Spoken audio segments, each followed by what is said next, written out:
परमेश्वर के नाम को मैं धन्यवाद देता हूँ। उपवास का 10वां दिन परमेश्वर ने हमें आज यहाँ पर लेके आया, इसके लिए मैं परमेश्वर को मैं धन्यवाद देता हूँ। परमेश्वर का उपस्थिति में रहकर परमेश्वर की आराधना और उसकी स्तुति करने के लिए परमेश्वर ने हमें सबको एक मौका दिया, इसके लिए मैं परमेश्वर को मैं धन्यवाद देता हूँ।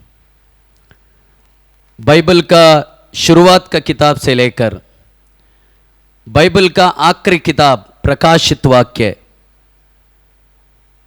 जो 66 किताब से भरा हुआ परमेश्वर की वचन कहलाने वाला बाइबल,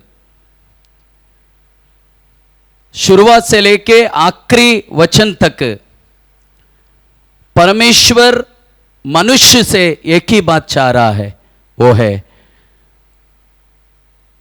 मनुष्य मेरा हर एक आज्ञा को पालन करके चले। इसके लिए परमेश्वर ने 66 किताब से 66 किताब भरा हुआ एक किताब, उसको हम बाइबल बोलते हैं, वो हमारा हाथ में परमेश्वर ने दिया। परमेश्वर के वचन में लिखा है हम कितनी आशीष पाया हुआ लोग हैं, क्योंकि ऐसे एक धर्म विधि, ऐसे एक व्यवस्था, ऐसे एक नियम का किताब जो परमेश्वर यहोवा ने जो हमें दिया, ऐसा दूसरा कोई जाति को परमेश्वर ने ऐसा एक किताब परमेश्वर ने नहीं दिया। हमारा हाथ में हमारा भाषा में, खुद का भाषा में, मेरा भाषा में, मैं कन्नड़ भाषा में पढ़ने वाला व्यक्ति हूँ। अगर मुझे मेरा परमेश्वर ने उनका शब्द को समझने के लिए मेरा भाषा में उपलब्ध करके परमेश्वर ने दिया, उसके लिए उस महान परमेश्वर को मैं धन्यवाद देता हूँ। हमारा जिंदगी का सबसे बड़ी आशीष का बात यही है कि हम इस पृथ्वी पर रहने का समय में हमें यीशु मसीह को जानने के लिए एक मौका परमेश्वर ने दिया। वो यीशु मसीह हमारे जीवन में आए, यीशु मसीह को हमें समझने के लिए मौका मिला, यीशु मसीह कौन है करके जानने के लिए हमें मौका मिला। हम उनका पुत्र और पुत्री बनने का एक अवसर परमेश्वर ने हमें दिया। ये एक सबसे बड़ा परमेश्वर ने मुझे और आपको दिया हुआ आशीष है। Praise the Lord. उसके साथ साथ परमेश्वर ने उनका शब्द कहलाने वाला वचन परमेश्वर ने हम सबका हाथों में दिया, ताकि परमेश्वर का हृदय में क्या चल रहा है, परमेश्वर का हृदय का इच्छा क्या है, एक आसान रीत से समझने के लिए परमेश्वर ने हमारे हाथ में हमारा भाषा में हमें उनका वचन को परमेश्वर ने हमें उपलब्ध करके परमेश्वर ने दिया। ये प्रभु ने दिया हुआ हमें दूसरा एक बड़ा आशीष है। उसके बाद हम इस पृथ्वी पर जीने के समय में एक मसीह जिंदगी, विश्वासी जिंदगी, हम एक विजय के साथ जीने के लिए परमेश्वर यीशु मसीह चाहा मेरा चेले इस पृथ्वी पर रहेंगे, वो अकेला हो जाएगा, उनका साथ में मुझे किसको तो देना पड़ेगा, ताकि वो लोग जब तक पृथ्वी पे रहेगा, जितना उनका आयुष्य रहेगा, मेरा नाम लेके वो लोग पृथ्वी में हमें मेरा काम करेगा, हमें इस पृथ्वी पर मेरा नाम लेके मेरा महिमा के लिए वो लोग हमें तत्पर रहने के लिए कोशिश करेगा। वो अकेला होकर उनको करने के लिए नहीं होगा, वो अकेलापन महसूस होएगा। इसके लिए उनका मदद के लिए मुझे एक मददगार को भेजना पड़ेगा। वो मददगार दूसरे किसी को भेजेगा तो नहीं चलेगा। हमें स्वर्ग में रहने वाला करोड़ों स्वर्गदूत भी हमें मेरा सेना में है, परंतु उनको भी मेरा लोगों की एक हमेशा का मदद के लिए मुझे भेजना सही नहीं लगेगा, परंतु मेरी आत्मा को ही, मेरा पवित्र आत्मा को ही मैं सदा काल के लिए मेरा बच्चों का साथ रहने के लिए मैं पृथ्वी पर भेजेगा बोलकर उस परमेश्वर ने उस वादा को भी पूरा किया। और उनका आत्मा, जो पवित्र आत्मा को हमारा साथ सदा रहने के लिए परमेश्वर ने हमें भेज दिया। ये है परमेश्वर ने दिया हुआ हमें तीसरा सबसे बड़ा आशीष है। Praise the Lord, hallelujah. इतना आशीषों को पाया हुआ हम लोग है। परमेश्वर यीशु मसीह को पाया। हम जब भी पापी थे, हम पाप में पड़ा रहने के समय यीशु मसीह हमें ढूंढ कर आया, उनका सच्चाई हमारे सामने प्रकट किया। दूसरा, उनका वचन, परमेश्वर के हृदय में क्या चल रहे बातों को समझने के लिए परमेश्वर उनको वचन को दिया। तीसरा, हमारा मददगार के रूप में परमेश्वर ने स्वयं अपनी आत्मा को इस पृथ्वी पर भेजा। ये तीन बड़ी आशीषों के लिए हम हमारे पिता का पास बैठकर हम हमेशा धन्यवाद का हृदय के साथ हम परमेश्वर को धन्यवाद, पिता को धन्यवाद दे रहे कि हम ओ महान पिता जो स्वर्ग में हमारा पिता, हम सबका पिता, उनको हमें कितना भी धन्यवाद दिया तो वो कमी होगा। उस परमेश्वर को, उस परम पिता को मैं दोपहर का समय में उपवास का 10वां दिन मैं हमें हृदय भर के हमें दोनों हाथों को उठाते हुए मैं मेरा परमेश्वर को मैं धन्यवाद देता हूं। लगातार पहले दिन से लेकर 9 दिन तक परमेश्वर ने हम एक एक व्यक्ति से गहराई से बात करते आ रहा है। परमेश्वर यही चाह रहा है, वो जैसा चाहते, परमेश्वर जैसा चाहते हम एक एक व्यक्ति बनते जाए, यही परमेश्वर का हमें मर्जी है। उसके लिए परमेश्वर की आत्मा हमारे बीच में रहकर अपना हर एक दासों का द्वारा हमें परमेश्वर अपना दासों को उपयोग करके लगातार अपना वचनों का द्वारा बात करके हमें परमेश्वर का निकट आने के लिए हमें परमेश्वर हमें अवसर दे रहे, परमेश्वर हमें कृपा दे रहे। परंतु परमेश्वर सुनाने वाला हर एक वचन को हम हमारे जिंदगी में हम गौरव से लेकर उसके अनुसार हम जीने के लिए हम हमारा जीवन में प्रतिदिन हम कोशिश करना जरूर है। क्योंकि परमेश्वर का वचन एक आईना का जैसा आईना, जब भी हमें अभी अगर इधर भी हम चर्च में अभी जब भी तैयार होके चर्च में आने से पहला भी हमें आईना के सामने खड़ा रह के ही हम तैयार होके आया, ऐसा कोई भी नहीं।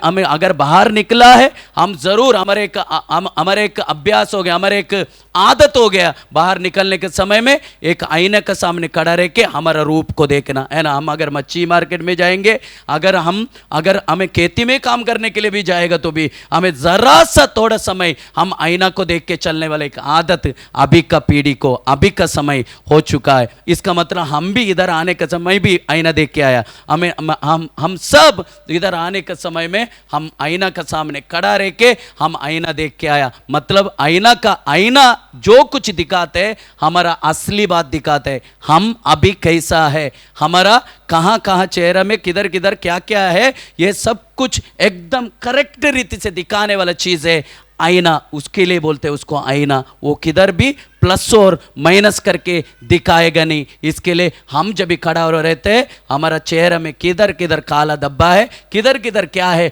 वो एग्जैक्ट दिखाते हैं। वैसा ही परमेश्वर का वचन उससे भी बढ़कर है, हम कैसा है ये सही रीति से दिखाने वाला एक साधन अगर पृथ्वी पर परमेश्वर ने दिया, अगर बोला तो वो है हम कहलाने वाला परमेश्वर का वचन। ये ना प्लस ना माइनस कुछ भी ऊपर नीचे करके नहीं बताते। कैसा आप है वैसा का वैसा आपको परमेश्वर का वचन हमेशा दिखाते। जब भी परमेश्वर का वचन आईना बन के आपका सामने आने के समय में आपका मेरा सारी बात, आपका सारा बात उस आईना प्रकट करके देने के समय में हमारा एक ही काम करने का, हम सिर झुकाने का, दीन बनने का और मानने मानने का, लॉर्ड हाँ परमेश्वर मैं इस वचन के अनुसार मैं चूक चुका हूँ, आज तूने तेरा वचन के द्वारा मुझे समझाया, इसके लिए मैं समर्पण करता हूँ। मेरा जीवन में रहने वाला कमी को मैं दूर करने के लिए प्रयास करता हूँ, मुझे कृपा कर।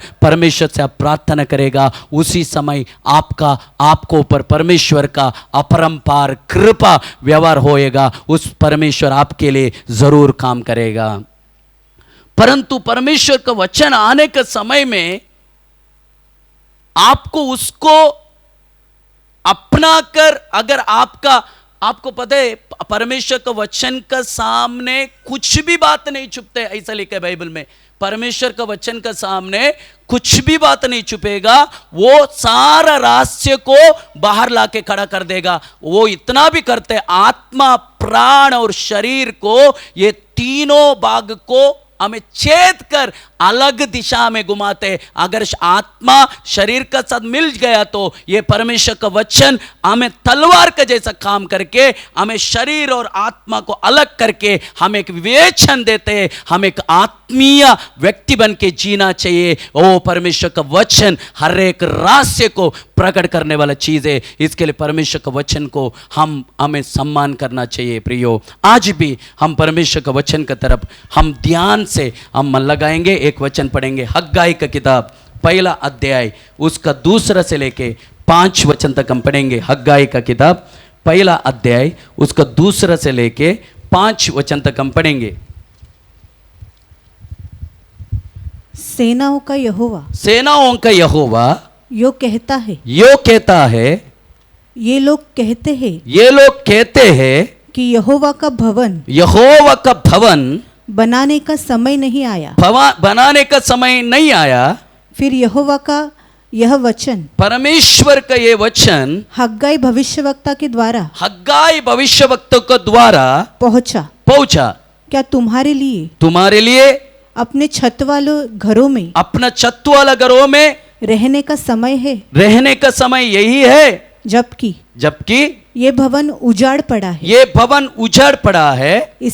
इसलिए अब सेनाओं का यहोवा यो कहता है, परमेश्वर यहोवा ये कहता है, अपनी चाल चलन पर ध्यान दे दो। आमीन। सब अभी इधर ध्यान देने का, बाइबल आप घर में जाके पढ़ने का बहुत सारा समय है। आप घर में जाके बाइबल पढ़ने का, हग्गाई का किताब आपका बाइबल में घर में जाके भी मिलेगा, आप इधर पढ़ के बैठो मत। Praise the Lord.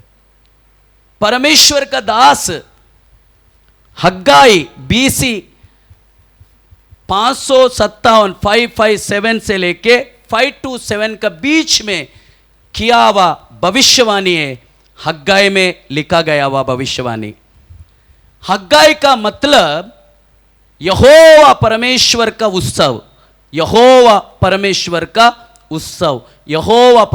का त्योहार, उसका हग्गाई का मतलब है यहोवा परमेश्वर का उत्सव त्योहार।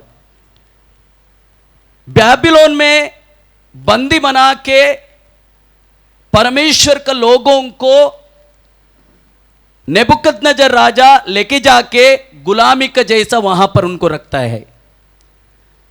और बैबिलोन में बंदी बना के लेके गया हुआ लोगों में परमेश्वर की बहुत सारा बातों में आतुरता दिखाने वाला, परमेश्वर का बातों में एक भूख और प्यास में रहने वाला लोग था।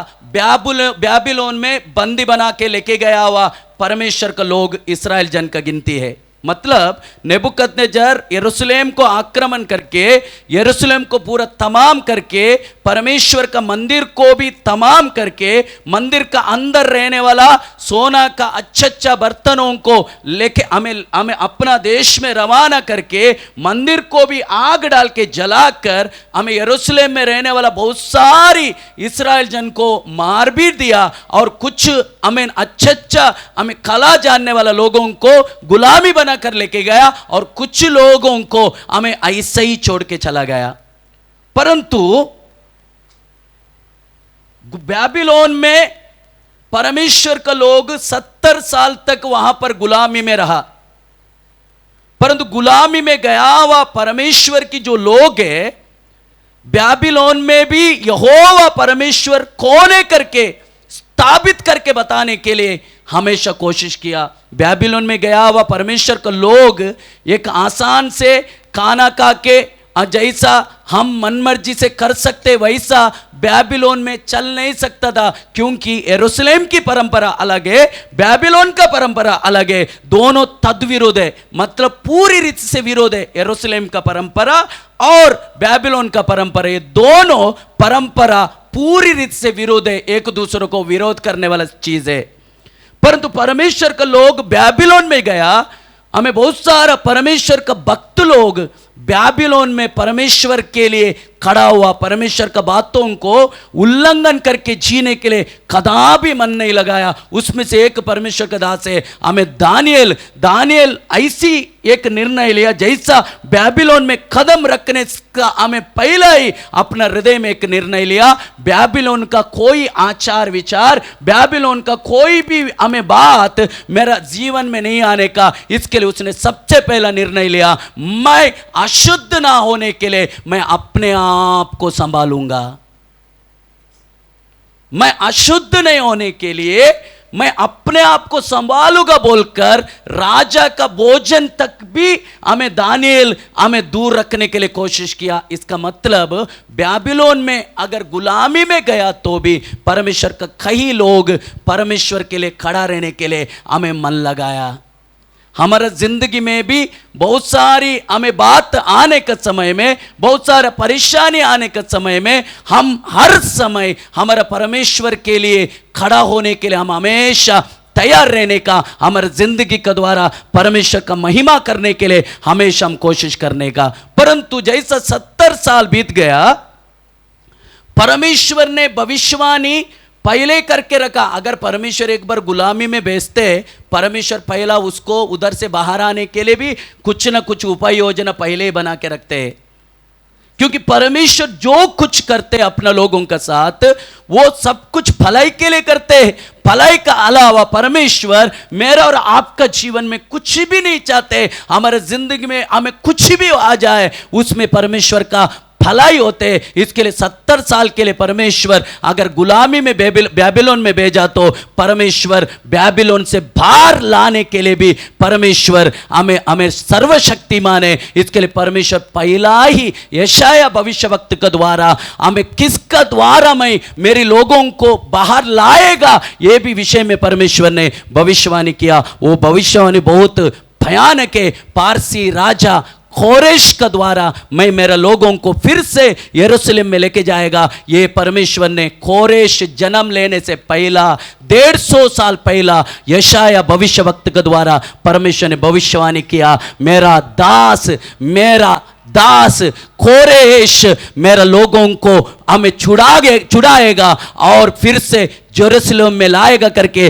परमेश्वर कोरेश जन्म लेने से पहला ही यशाया भविष्यवक्ता के द्वारा परमेश्वर ने हमें भविष्यवाणी कराया। अगर पढ़ने तो हम पढ़ सकते हैं। हमें यशाया की किताब पहला 44 उसका 29 वचन हम पढ़ेंगे, 28 पढ़ेंगे। यशाया 44 उसका 28 पढ़ेंगे। और अपने दास की वचन को पूरा करता, यशाया 44:28 जो खुसरू के विषय में कहता है, जो कोरेश का विषय में कहते हैं। कोरेश मेरा बाइबल में कोरेश है, इंग्लिश बाइबल में आपको साइरस मिलेगा और हिंदी बाइबल में खुसरू करके मिलेगा। ये तीनों व्यक्ति एक ही है, अलग अलग ट्रांसलेशन में अलग अलग नाम है। कोरेश का विषय में कहता है वो मेरा ठहराया हुआ चरवाहा है और मेरी इच्छा पूरी करेगा। वो मेरा इच्छा को पूरा करेगा। ध्यान से सुनना, इधर घर में जाके आप नोट करके रखने, घर में जाके पढ़ना। अगर आपको रेफरेंस चाहिए आप मेरे से लीजिए, आप अभी बाइबल में ढूंढना नहीं, आप थोड़ा समय के लिए परमेश्वर का वचन सुनने का ध्यान से, ठीक है। आपका बगल वाला को बोलो परमेश्वर का वचन हमें सुनना है। बगल वाला को बोलो चांदी नहीं बोल, परमेश्वर का वचन को सुनना है। हाँ, एक दूसरे को बोलो परमेश्वर का वचन को सुनना है। उसमें जीवन है, उसी में छुटकारा है, उसी में आशीष है, उसी में चंगाई है, उसी में सब बात है। इसके लिए ध्यान से सुनना। कोरेश परमेश्वर ने कहा कोरेश के विषय में, परंतु आया नहीं। ये भविष्यवाणी यशाया करने के समय में कोरेश इस पृथ्वी पर नहीं, उसका नाम निशाना भी नहीं। परमेश्वर का सामने जरूर होगा, उनका इच्छा में होगा, परंतु इस पृथ्वी में कोरेश नहीं था। वो आने से 150 साल पहला परमेश्वर उसके विषय में भविष्यवाणी करते हैं, मेरा दास कोरेश, मेरा चरवा, मेरा लोगों को फिर से पढ़े 28 के फिर से, मेरा लोगों को, वो मेरा ठहराया हुआ चरवा है, मेरा नियुक्त किया वो चरवा है। कोरेश मेरा नियुक्त किया हुआ वो मेरा चरवा है। और मेरी इच्छा पूरी करेगा, वो मेरा इच्छा पूरा करेगा। 45 का पहला वचन में लिखा है, मैं अभिषेक किया हुआ वो कोरेश है, मैंने उसको अभिषेक किया, ऐसा भी लिखा है 45 का पहला, वो भी पढ़ सकते हैं। यहोवा अपने अभिषिक्त कोरेश के विषय। बस अभी देखो, कोरेश एक इस्राएल नहीं है, कोरेश एक परमेश्वर का लोग कहलाने वाला इस्राएल का झुंड में आया हुआ व्यक्ति नहीं है, पर कोरेश एक पारसी का राजा है। पारसी दूर दूर तक भी इस्राएल क्या है उसको मालूम नहीं है, परंतु कोरेश को परमेश्वर उपयोग करके मैं मेरा लोगों को हमें बाहर लाएगा, ये बात परमेश्वर ने पहले से भविष्यवाणी करके रखा। परंतु कोरेश एक, अगर इतिहास पढ़ेगा, कोरेश एक क्रूर व्यक्ति था, क्रूर व्यक्ति। कोरेश एक क्रूर व्यक्ति था। परमेश्वर का दास ने कोरेश के विषय में एकदम अच्छा रीति से एक दिन हमें यहां पर सुनाया। कोरेश एक क्रूर व्यक्ति था, क्रूर व्यक्ति, अपना हमें खुद का घर में से ही हमें गला काटा हुआ व्यक्ति है वो, एकदम क्रूर व्यक्ति, दया ना रहने वाला व्यक्ति था कोरेश। इसके लिए परमेश्वर वही अध्याय में बोलते हैं, मैं अंधेरा का भी करता हूं, मैं उजाला का भी करता हूं, दोनों चीजों को बनाया हुआ परमेश्वर हूं, मैं हर चीजों को मेरा महिमा के लिए समय पर उपयोग करने के लिए मैं बनाया हूं। इसके लिए अंधेरा का भी परमेश्वर हूं, मैं हमें अंधेरा को भी बनाया हुआ परमेश्वर हूं, मैं उजाला को भी बनाया हुआ परमेश्वर हूं, मैं सब उचित समय पर मेरा महिमा के लिए उपयोग करने के लिए सब कुछ बनाया। इसका कोरेश एक क्रूर व्यक्ति, जब भी सिंहासन में बैठने से पहला ही नेबुकदनेस्सर बेटा, उसका बेटा बेलशस्सर को बुरी तरीके से उसने काट डाला,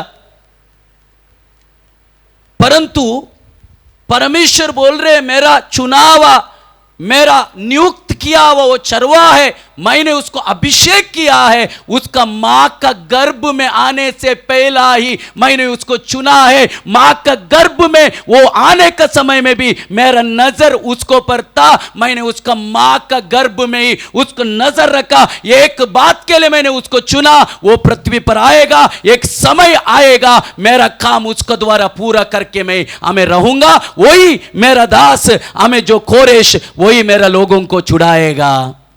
अभी हमारा जिंदगी भी अगर एक एक देखो, हमारा जिंदगी भी, आज हम इधर आके दोपहर के समय में यहाँ पर आके बैठा, यीशु मसीह को जानने से पहले हमारा जिंदगी हमें देखने को कौन सा अच्छा जिंदगी था? अच्छा था क्या?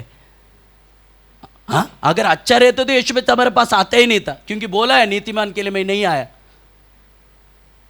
यीशु बोला मैं नीतिमान के लिए नहीं आया, मैं अच्छा लोगों के लिए नहीं आया, मैं पापियों को ढूंढ के उनको बचाने के लिए मैं आया करके यीशु मसीह बोलते हैं। इसका मतलब हमें यीशु मसीह के साथ जो दिन मुलाकात हुआ ना, उस समय में हमारा जीवन एकदम क्रूरता में था, हमें परमेश्वर का योग्य हम नहीं थे, परमेश्वर हमें जैसा चाहते वैसा हमारे जिंदगी में कोई क्वालिटी नहीं था। कहा के मैं तो बोलूंगा ईमानदारी से कबूल कर, मेरा अंदर नहीं था।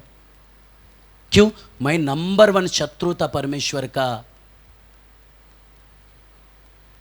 हाँ, आड़ा टेढ़ा मार्ग अपनाने वाला हमें व्यक्ति में सच्चा परमेश्वर यहोवा को छोड़कर करोड़ों करोड़ ईश्वर को मान के परमेश्वर का पहला आज्ञा को तोड़कर परमेश्वर को क्रोध दिलाने वाला व्यक्ति था मैं।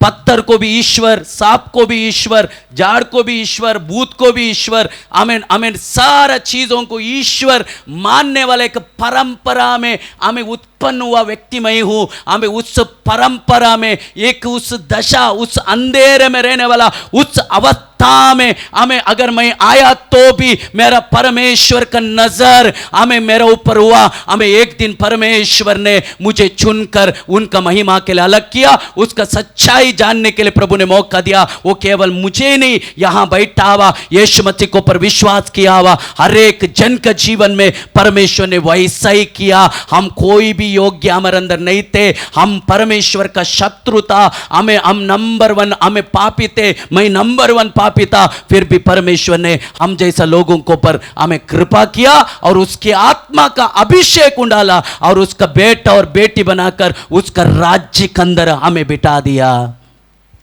परमेश्वर ने कोरेश को उपयोग किया।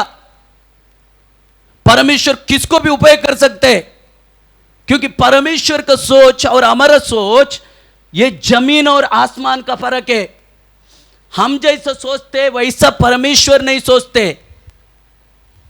हमारा सोच और परमेश्वर का सोच जमीन आसमान का फर्क है। हमारा सोच पूरा जमीन है, परमेश्वर का सोच स्वर्ग है।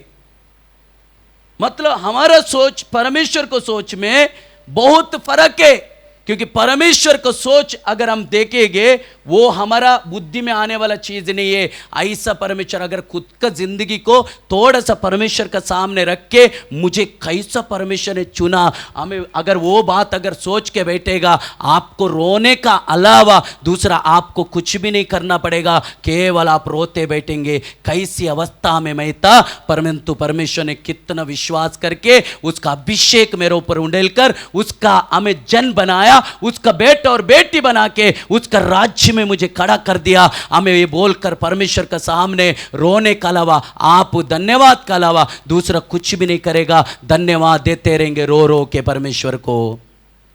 अगर याद रखा है तो, अगर भूल गए तो नहीं होगा, याद रखा है तो कोरेश परमेश्वर का चुना हुआ दास, वो बैबीलोन से इस्राएल जन अपना देश में यरूशलेम में लौटने का आज्ञा दे दिया। ध्यान से सुनना, ध्यान से सुनना। कोरेश जब राजा बना, इस्राएल लोग बैबीलोन से वापस जाना है, ये आज्ञा दिया और वहां पर मंदिर बनाने के लिए क्या क्या जरूरत है वो भी कोरेश ने पूरा करने के लिए मन लगाया। परंतु मुझे बहुत अच्छा लगा, दानियल किताब 6 अध्याय उसका 10 वचन पढ़ने के समय में वहां पर देखो, दानियल की किताब 6 अध्याय उसका 10 वचन हम पढ़ेंगे। जब दानियल को मालूम हुआ कि उस पत्र पर हस्ताक्षर किया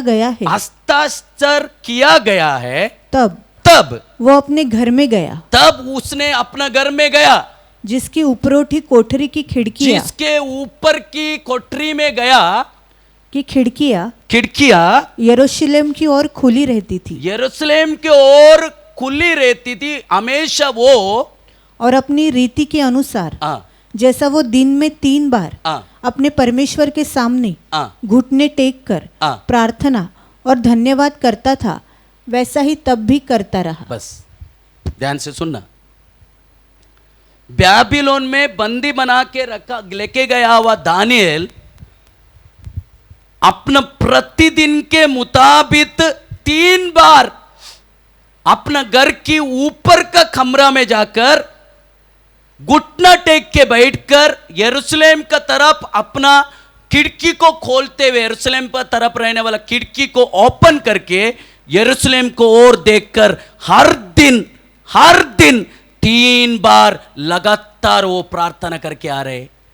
अब ध्यान से सुनना, इसका मतलब वो जो 6 अध्याय में हुआ संभव एक अलग है। क्यों?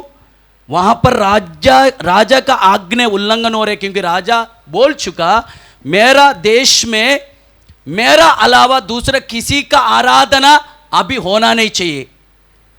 जिसकी आराधना अगर मुझे छोड़कर किसकी आराधना करेगा उसको बांध के शेरों का मुंह में डाल दिया जाएगा।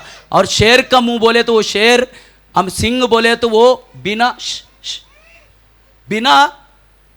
इधर ध्यान दे दो, इधर ध्यान दो, इधर ध्यान दो। सब बच्चों को उठाने के लिए जाएगा तो कैसा चलेगा? मैं किससे बात कर रहा हूं? सब बच्चों को उठाओ मत, उसका मम्मी पापा उठा के लेके जाएगा। इधर ध्यान दे दो, सब बच्चों को उठाने के लिए जा रहे।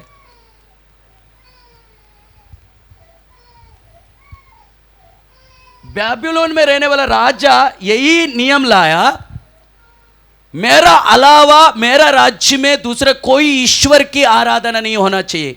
अगर हुआ उनको सिंहों का, भूख का सिंहों का मुंह में दिया जाएगा। परंतु दानियल के एक स्वभाव है, वो हर दिन ना चुकते हुए हर दिन 3 बार वो परमेश्वर का सामने बैठ के प्रार्थना करते। आप ये मत सोचो 6 अध्याय का जो 10 वचन दानियल ने सिंहों का मुंह से बाहर आने के लिए प्रार्थना किया, नहीं, वहां लिखा हर दिन की उसका प्रार्थना है। वो हर दिन वो करता था, ना चुकते हुए करता था। मैं विश्वास करता हूं बैबीलोन में जो दिन गया, हमें यरूशलेम में भी रहने का समय करता होगा और बैबीलोन में भी गया, वो दिन पहला दिन से ही लेकर वो अपना प्रतिदिन का जिंदगी का जो प्रार्थना है, जो प्रभु का साथ बैठने वाला जो स्वभाव है, दानियल नियमित रूप से 3 बार करता था। कुछ लोग समझते वो सिंहों का मुंह से बचाने के लिए प्रार्थना करके बैठा करके सोचा है, नहीं, सिंहों का मुंह से बचाने के लिए प्रार्थना करने के लिए नहीं बैठा, परंतु जो उजाड़ पड़ा है यरूशलेम, उजाड़ पड़ा है परमेश्वर का मंदिर उनका हृदय में है। हमारा यरूशलेम शहर उजाड़ पड़ा है, हमारा यरूशलेम जो मंदिर है परमेश्वर का मंदिर, वो हमारा महिमा है, हमारा जो गौरव है, वो वहां पर हमारा गर्व है, हमारा सम्मान है, वो हमारा आदर का जगह है, वो पूरे रीत से आमेन उजाड़ पड़ा है, शून्य पड़ा है, जला दिया गया है, परंतु वो वापस बनेगा। परमेश्वर का वादा है, हमारा परमेश्वर कदापि हमें ऐसे ही छोड़ेगा नहीं, वो जरूर एक दिन बनेगा। परंतु मेरा काम है घुटना टेककर यरूशलेम को और देखकर मुझे प्रार्थना करते रहना है। एक दिन परमेश्वर मौका, हमें वक्त आएगा, उसका वक्त का मुताबिक वो बनाने के लिए शुरू करेगा। आपको मालूम है परमेश्वर का काम करने का तरीका, परमेश्वर कैसा काम करते? अभी ये सीधा एक लाइन है, क्या है? एक सीधा लाइन, समझ रहे ना?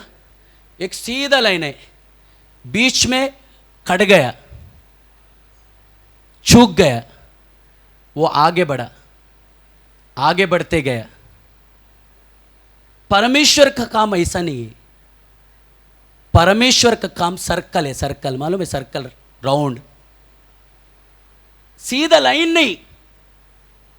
क्योंकि एक बार बीच में चूक गया, अगर वो छोड़ा आगे चला गया, उसको वापस वो नहीं आ सकते उधर। क्यों? सीधा लाइन है। पर परमेश्वर काम करने का तरीका है सर्कल, राउंड। अगर राउंड में अगर घूमते रहेगा, एक जगह पे चूक गया, वो फिर से ऐसा घूम घूम के चूक गया वह जगह पर आ सकते। ये परमेश्वर का काम है। समझ में नहीं आया आपको? नहीं समझ में आया? परमेश्वर काम करने का तो तरीका है सर्कल में, राउंड। मतलब अगर चूक गया, आपके एक मौका है वापस उस जगह पर आने के लिए। मतलब क्योंकि वो राउंड है, अगर राउंड में कितना भी घूमते रहेगा, लाइन ऐसा नहीं, लाइन एक बार आगे चला गया सीधा चलते चलते जाएगा, परंतु राउंड में ऐसा नहीं। राउंड में अगर आप गया, आप वापस वो जगह पे आपको आ सकते हैं। ये परमेश्वर का काम है प्रियो। इसके लिए दानियल को मालूम है अभी उजाड़ पड़ा है, पूरा जला दिया गया है, परंतु एक दिन परमेश्वर जरूर हमें मौका देगा, हमें वहां जाने के लिए मौका देगा।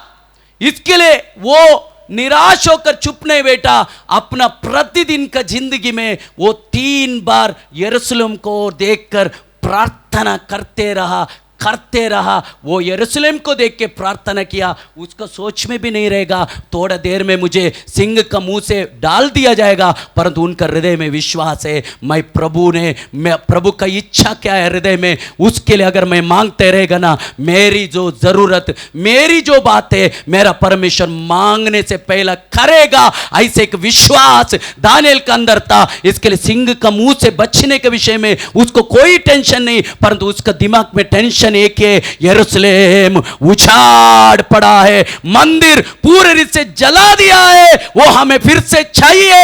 यही चिंता दानिएल का अंदर था। आज कलीसिया को मैं सवाल कर रहा हूं, मेरा और आपके अंदर ऐसे की चिंता है क्या? आत्मीय जीवन में मैं पूरा टूट चुका हूं। हमें कुछ समय पहले रहने वाला कुछ अमूल्य चीज जो प्रभु ने स्वर्ग से हमारे ऊपर उंडेला, वो चीज आज हमारे अंदर नहीं है। परमेश्वर का महिमा का बात हमारे अंदर नहीं है। वो वापस आने के लिए मुझे प्रभु के पास बैठ के हमें रोना पड़ेगा, ताकि वो हमें मेरा परमेश्वर को बोलेगा और उसका मार्ग में मैं कदम रखने के लिए कोशिश करेगा, वो जरूर मेरे लिए करेगा। ऐसा विश्वास करके प्रभु से मांगने वाला कुछ लोग है के इधर। दानिएल निराश नहीं हुआ, परमेश्वर का सामने प्रार्थना करके बैठा, वो भी 3 बार। कुछ लोगों का जिंदगी में प्रार्थना नष्ट हुआ है। अगर नष्ट हुआ, बैठो परमेश्वर के पास, क्योंकि प्रार्थना एक ही चीज ऐसा है, वो आपको छुटकारा की तरफ लेके चलने के लिए परमेश्वर आपको मदद करेगा। हमें बैबिलोन में रहने वाला हमें दानिएल लगातार प्रार्थना करते गया। एक दिन प्रार्थना का जवाब परमेश्वर ने दे दिया। इस्राएल जन को यरूशलेम में वापस लौट के आने के लिए कोरेश को परमेश्वर खड़ा कर दिया। कोरेश पूरा मदद करते उसको।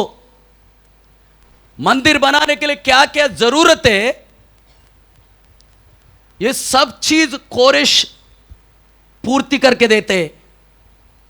और यरूशलेम को कई लोग वापस लौट के आते, वापस लौट के यरूशलेम को और आते और परमेश्वर का मंदिर बनाने के लिए शुरू करते। नींव डाला, सबसे पहला आकर नींव डाला। हमें इस्राएल जन यरूशलेम का वासी आकर सबसे पहला आकर मंदिर का नींव डाला। जैसी काम नींव डालने का शुरू किया, समरिया का कुछ लोग आकर इनको दिक्कत करने लगा मंदिर नहीं बनाने का। अगर मंदिर बना रहे हमको भी साथ में ले, हम भी परमेश्वर का मंदिर बनाने के लिए मदद करेगा, ऐसा इस्राएल जन को बोला। परंतु इस्राएल बोला मंदिर बनाने का काम हमारा है, परमेश्वर हमें सौंपा है, तुम लोग को नहीं सौंपा है। हमें जब समरिया को लोगों का ऐसा बोला, समरिया को लोगों पूरा रीत से रुका दिया। अभी कोई भी काम मंदिर बनाने का होना नहीं चाहिए।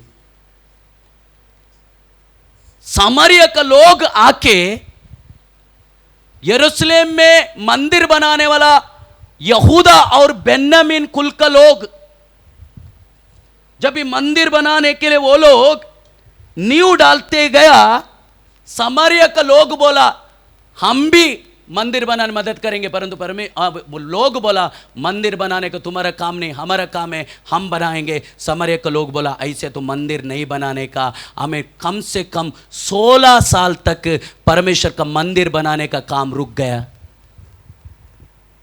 16 साल तक नींव डाला, वैसे ही छोड़ दिया। 16 साल मंदिर बनाने का काम रुक गया, क्योंकि समरिया से थोड़ा डर गया और इस्राएल जन अपना अपना घर में जाके आराम से खा पी के आराम से हमें सो रहे, खा रहे पी रहे सो रहे, खा रहे पी रहे सो रहे, खा रहे पी रहे सो रहे, खा रहे पी रहे सो रहे, खा रहे पी रहे सो रहे। परमेश्वर का छोड़ दिया हुआ नींव जो परमेश्वर का मंदिर बनाने के लिए कोरेश ने ऑर्डर दिया है, परंतु ये लोग थोड़ा धैर्य लेके हिम्मत लेके ये लोग नहीं कर रहे। हमें थोड़ा सा हमें समरिया का लोग डराया करके ये लोग मंदिर बनाने का काम रुक गया, अभी हम नहीं बना सकते, डर गया। वो लोग अपना घर में जाके सो गया। हमें 16 साल बीत गया। परमेश्वर हग्गाई को उठा के बोल रहे, हमें क्या बोल रहे, मेरा मंदिर शून्य हो चुका है, तुम लोग अपना छत वाला घर में आराम से खा पी के सोया है, तुम्हारा चाल चलन पर हमें ध्यान दे दो। हमें हमें हमें कोरेश ऑर्डर देने के बाद 16 साल तक हमें यहूदी लोग, इस्राएल जन शांत होकर चुप बैठा, क्योंकि उनका हृदय में भी नहीं था परमेश्वर का मंदिर हमें बनाना है। परंतु परमेश्वर का इच्छा क्या है? मंदिर वापस बनाना। वो लोग 16 साल तक शांत बैठा। उस समय में परमेश्वर हग्गाई, उसके बाद थोड़ी समय के बाद जकरिया भविष्यवक्ता, ये समकालिक भविष्यवक्ता दोनों, एक समय में ये लोग भविष्यवाणी किया दोनों, हग्गाई और जकरिया एक समय में ये दोनों ने भविष्यवाणी किया। हमें हेतु है कि है हमें पूरी से तमाम हुआ यरूशलेम का शहर फिर से बनाने का, हमें पूरी से तमाम होके हमें नाश हुआ, शून्य हुआ परमेश्वर का मंदिर को वैसा का वैसा फिर से बनाने का। इसके लिए परमेश्वर ने हग्गाई और जकरिया को उपयोग करके परमेश्वर ने बात किया। मैं आपको बोलूं, हमारा जिंदगी में हम परमेश्वर का इच्छा जो हम आगे बढ़ते जाते, अगर कहीं भी अगर हम रुक गया, हमें पता नहीं चलेगा हम कहाँ रुक रहे। हमें ऐसा लग रहे हम जा रहे आगे बढ़ रहे लग रहे, परंतु हम किधर तो रुक गया, किधर तो हम ब्रेक दबाया, किधर तो हमारा परमेश्वर का काम करने वाला बात रुक गया। वो रुका हुआ स्थिति हमें परमेश्वर की आत्मा समझकर, परमेश्वर की आत्मा अपना दासों का द्वारा, अपना वचनों का द्वारा, भविष्यवाणी का द्वारा बात करके ऐसी स्थिति में रहने वाला लोगों को परमेश्वर उठाने के लिए कोशिश करते। इसके लिए परमेश्वर ने बारंबार भविष्यवक्ताओं को बाइबल के अंदर खड़ा कर दिया। परंतु भविष्यवक्ताओं में लोग, जो बाइबल का जो पंडित लोग बोलने वाला शब्द है, हग्गाई छोटा भविष्यवक्ताओं में गिना जाते। ऐसा बाइबल नहीं बोला है, बाइबल नहीं बोलता है, परंतु बाइबल का कुछ पंडित लोग ये बोलते हैं 12 छोटा भविष्यवक्ताओं में हग्गाई एक छोटा भविष्यवक्त।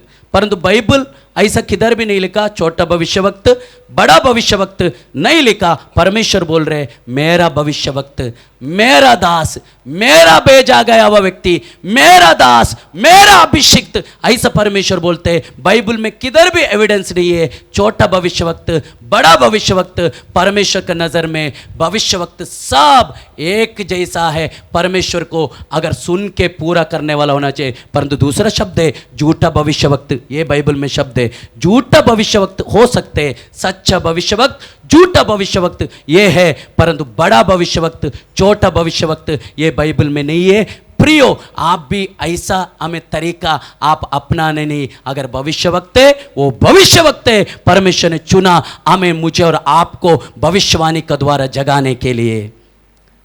इसको स्वीकार करके हमें आगे बढ़ना बहुत जरूरी है। हग्गाई भविष्यवक्तों में एक भविष्यवाणी भविष्यवक्ता है, वो मंदिर बनाने का विषय में उसने भविष्यवाणी किया। मैं ही बोलता हूं हग्गाई का किताब एक जगाने वाला भविष्यवाणी, जगाने वाला, मालूम है जगाने वाला किसको जगाया जाता है? जो सो गए है ना। अब इधर भी कुछ लोग सो रहे हैं, इसके लिए मैं बोला जगाने वाला। मुझे मालूम है आप उपवास में 4 टाइम का खाना खा के उपवास में आके बैठे हैं, मुझे मालूम है।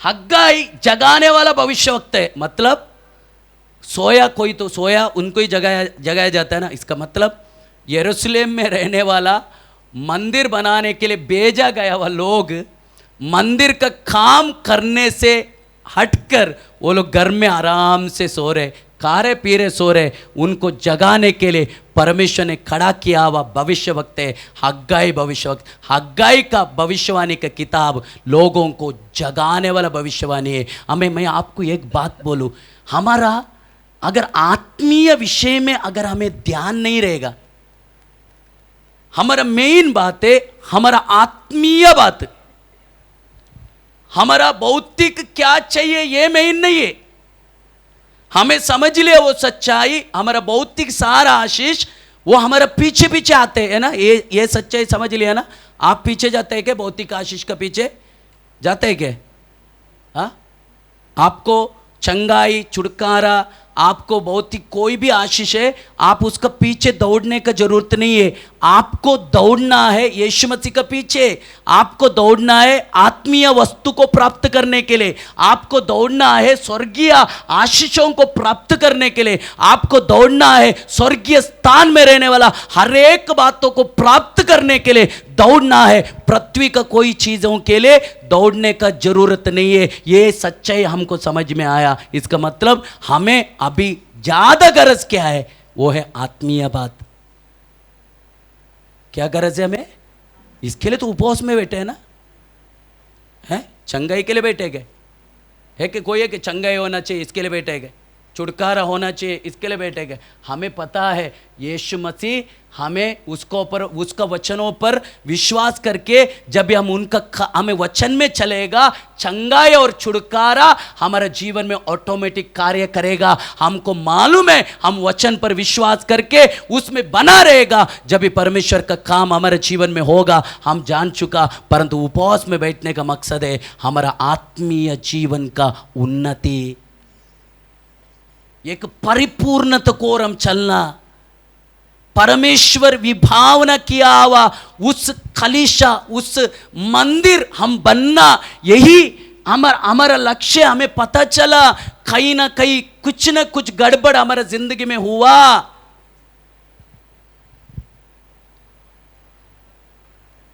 समझ रहे कि नहीं? ये हमें पता चला, उपवास करना पड़ेगा।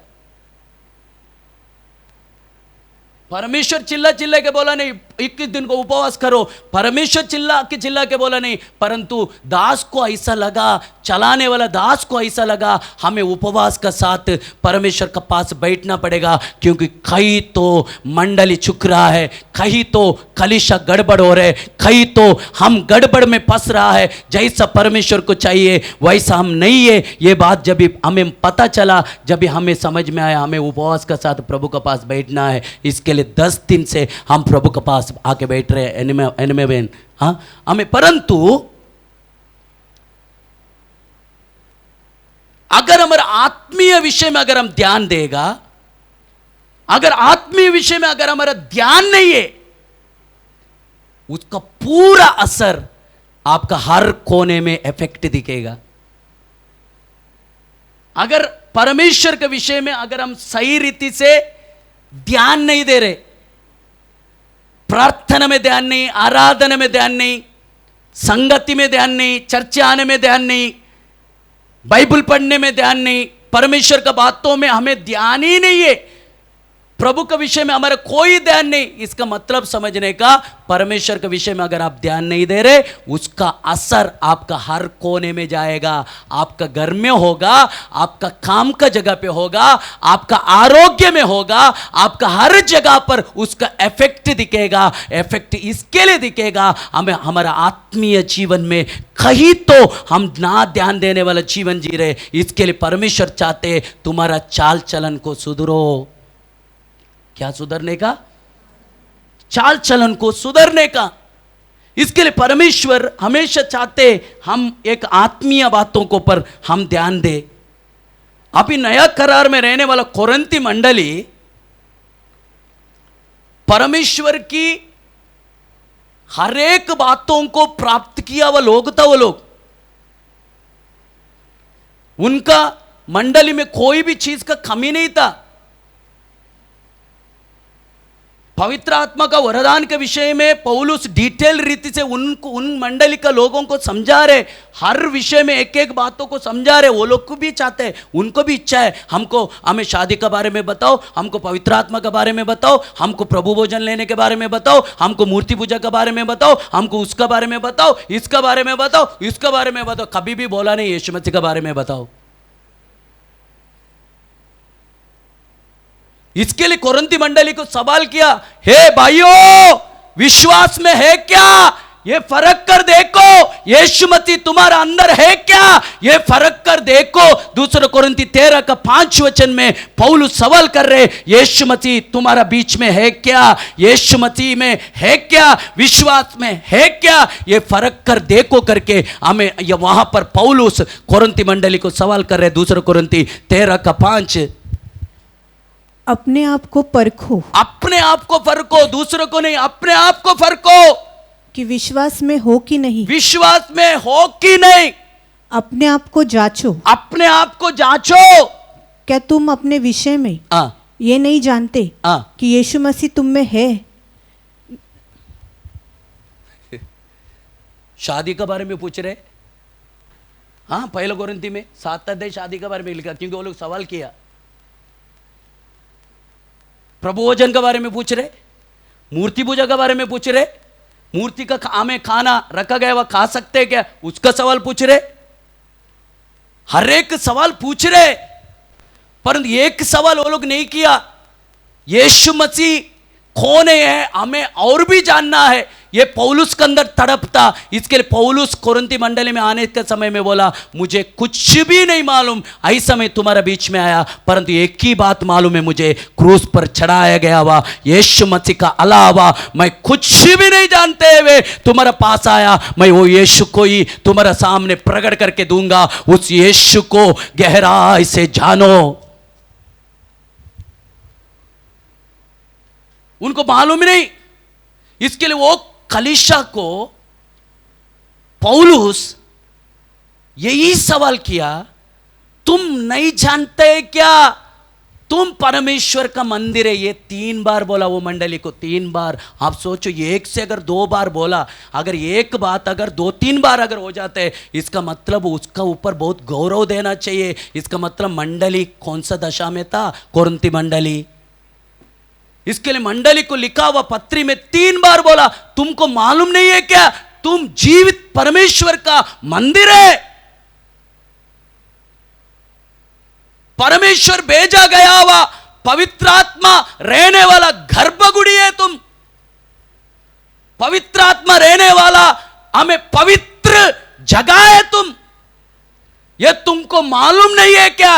ऐसा सवाल कोरिन्थी मंडली को परमेश्वर का दास पौलुस 3 बार कर रहे। एक जगह पे बोल रहे, तुम परमेश्वर जो जिंदा है, जिंदा परमेश्वर है, उसका जिंदा मंदिर है, ये तुमको मालूम नहीं है क्या? इसका मतलब सवाल कर रहे, इसका मतलब उन लोग भूल गया हम पवित्र आत्मा रहने वाला मंदिर है। जब भी भूल जाते हैं ना, हमारे जिंदगी में बहुत सारा गड़बड़ काम हो जाते। जैसे कोरिन्थी मंडली में हुआ, क्या क्या हुआ? पौलुस बोलते, ऐसे एक व्यक्ति कलीसिया के अंदर है, अपना पप्पा का पत्नी के साथ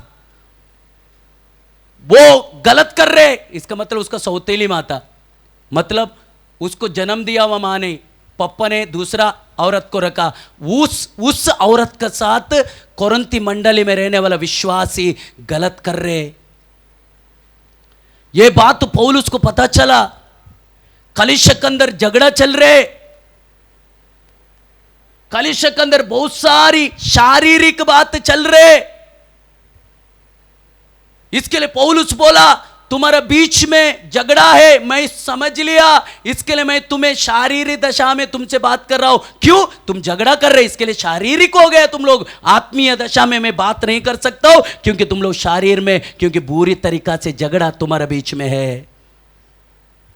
समझ में आ रहे कि नहीं? सबसे पहला परमेश्वर की आत्मा सवाल कर रहे, हम परमेश्वर का मंदिर है, ये हमें याद है क्या? पवित्र आत्मा वहां यहां नहीं रहते, पवित्र आत्मा हमारा अंदर रहते। पवित्र आत्मा, आप सोचो मत हवा में किधर तो रह रहे। संगीता बहन, पवित्र आत्मा उधर इधर रह रहे करके मत सोचना। पवित्र आत्मा हमारा अंदर है। अगर पवित्र आत्मा हमारा अंदर है, पौलुस बोलते हमें पहला कोरिन्थी 6:19 में लिखा है, तुम पवित्र आत्मा का गर्भगुड़ी, पवित्र आत्मा रहने वाला पवित्र जगह। आपको समझ में आया? पढ़ो वो वचन पढ़ो। क्या तुम नहीं जानते क्या तुम नहीं जानते कि तुम्हारी देह तुम्हारा देह पवित्र आत्मा का मंदिर है, पवित्र आत्मा का मंदिर है, जो तुम में बसा हुआ है तुम में बसा हुआ है, और तुम्हें परमेश्वर की ओर से मिला है, तुम्हें परमेश्वर को ओर से मिला है, और तुम अपने नहीं हो, अपने नहीं हो, क्योंकि दाम देकर मोल लिए गए हो, मोल लिया गया हो, इसलिए अपनी देह के द्वारा अपने देह के द्वारा परमेश्वर की महिमा करो। तो पौलुस और भी दूसरा भी बात बोलते हैं, तुम खुद का नहीं है। अगर हम खुद का नहीं है तो किसका है? इधर ध्यान दे दो, बाइबल में ढूंढ के बैठो मत, मैं आपको बाद में बताता हूं रेफरेंस। पौलुस बोलते तुम खुद का नहीं है तो किसका है? पक्का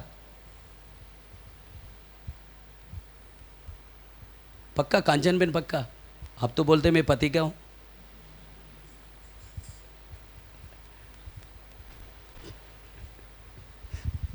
नहीं,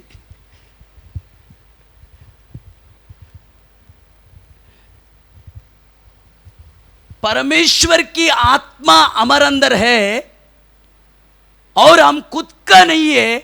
हम किसका है? परमेश्वर का। क्यों है? यीशु मसीह ने उन्होंने कीमत दे के हमें खरीदा, कीमत दिया। वो कीमत पैसा सोना चांदी नहीं दिया, कीमत उनका खून दिया। उनका आखिरी बूंद तक भी यीशु मसीह ने हमारे लिए दिया। क्रूस को जरा सा याद करके देखे दोपहर के समय में, आखिरी सैनिक जो आखिरी बार जो रोमा का सैनिक जब भी बाला मारा, यूहन्ना बोलते पहला लहू निकला, उसके बाद पानी निकला। इसका मतलब लहू पूरा यीशु मसीह का शरीर से खत्म हुआ, लहू खत्म हो गया, वो जगह पर पानी आने लगा। इसका मतलब यीशु मसीह का शरीर में रहने वाला आखिरी बूंद का खून तक भी यीशु मसीह ने मेरे लिए और आपके लिए बहाया।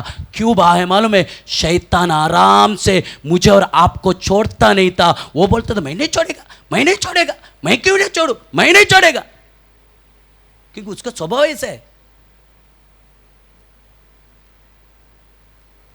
वो बोलता मैं नहीं छोड़ेगा।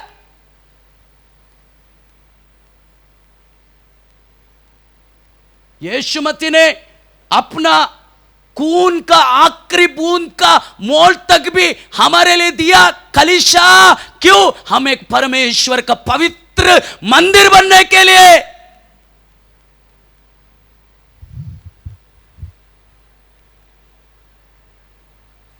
मार्केट में दारू पी के घूमने के लिए नहीं, सिगरेट पी के घूमने के लिए नहीं, सारा बुराई काम करके रहने के लिए नहीं, ताकि हम परमेश्वर का मंदिर बने और परमेश्वर की आत्मा ये नश्वर देह के अंदर रहते, ये नश्वर देह के अंदर पवित्र आत्मा रहते। पवित्र आत्मा इसके अंदर रहने के कारण हम परमेश्वर का मंदिर बना, ताकि इस नश्वर देह के द्वारा परमपिता जो स्वर्ग में उसका महिमा हो सके। इसके लिए परमेश्वर ने मुझे और आपको चुना।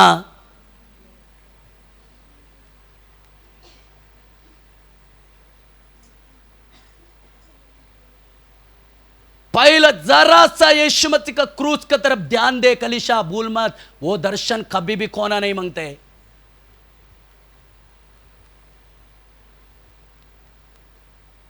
क्रूस में यीशु मसीह ने किया वह दर्शन कलीसिया से नुकसान नहीं होने का।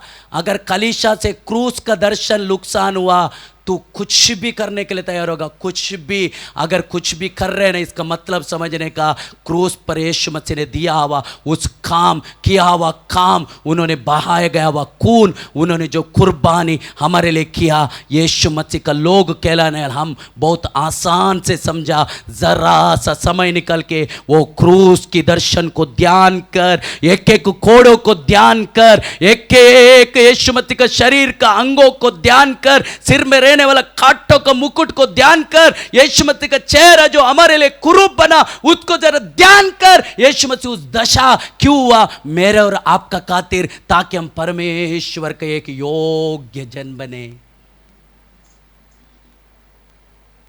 समझ रहे कि नहीं? समझ रहे कि नहीं? हमारा अगर हमारा साउथ में अगर आएंगे तो हमारा गांव का मंदिर की जो दशा है वो अलग है, इधर का जैसा नहीं। महाराष्ट्र में मंदिर किधर भी रोड में भी बनते हैं, ऐसे छोटा सा ये डाल के बनते हैं, परंतु हमारा जो साउथ में हमारा गांव में मंदिर वैसा नहीं बनाते है।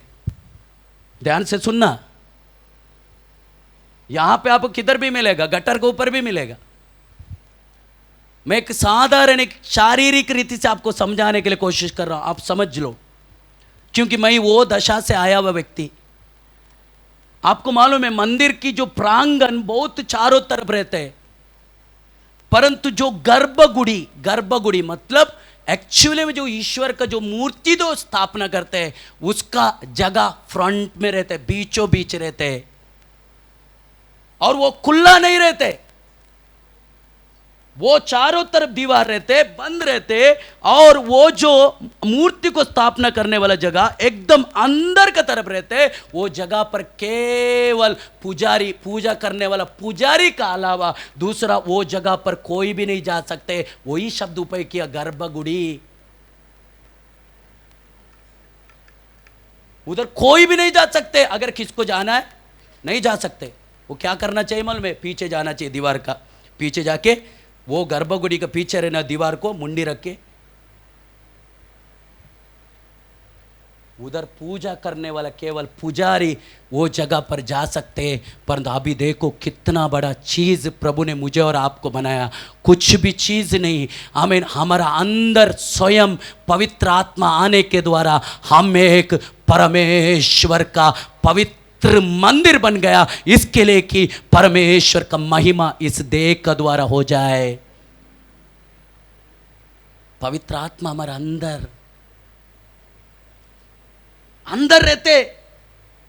कलीसिया बोलो मत, मैं और आप परमेश्वर का मंदिर है। हेतु एक ही, ये नश्वर देह का द्वारा परमेश्वर का महिमा। परंतु हम कितना आड़ा टेढ़ा काम करते, हमारा मुंह कितना चलते, मुंह हाँ, मुंह भी बहुत चलते। किससे बात कर रहे वो भी मालूम नहीं, प्रभु का दासों से बात करे वो भी मालूम नहीं, मुंह कैसे चलते।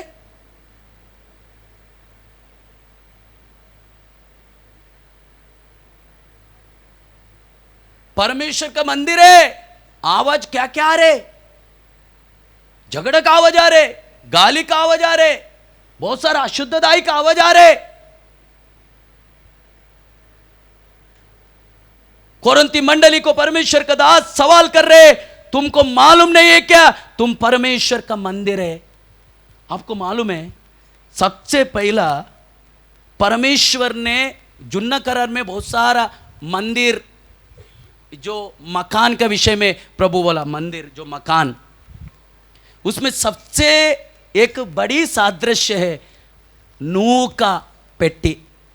नूह का पेटी मालूम है? नूह का पेटी, नूह का बोट, वो बोट बोला गया, उसका मूल शब्द है पेट्टी। हो नाव नहीं है, वो एक पेट्टी है, संदूक का जैसे एक पेट्टी है, परंतु उसका आकृति बहुत बड़ा है। नूह का समय में बनाया गया वह नाव। अब ध्यान से सुनना, वो आगे आने परमेश्वर ने इस्राएल का बीच में खड़ा करने वाला मंदिर का एक सादृश्य था वो बोट।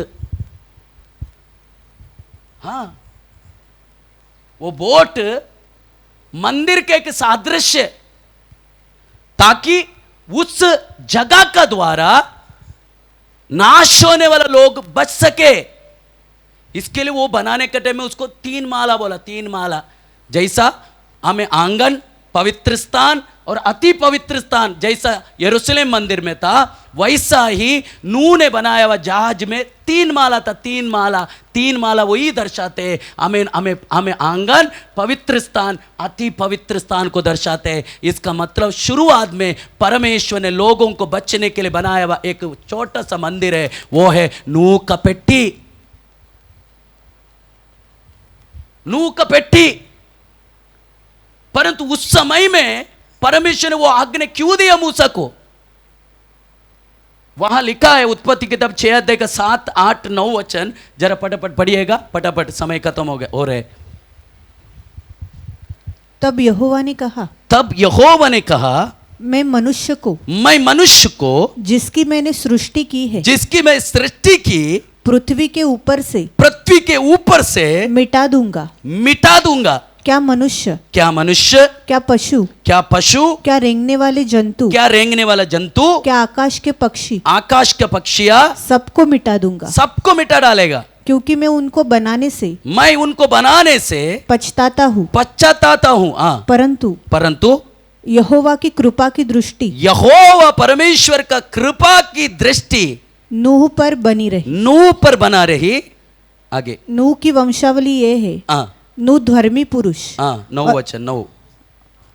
नूह धर्मी पुरुष और अपने समय के लोगों में खरा था, और नूह परमेश्वरी के साथ साथ चलता रहा, और नूह से बस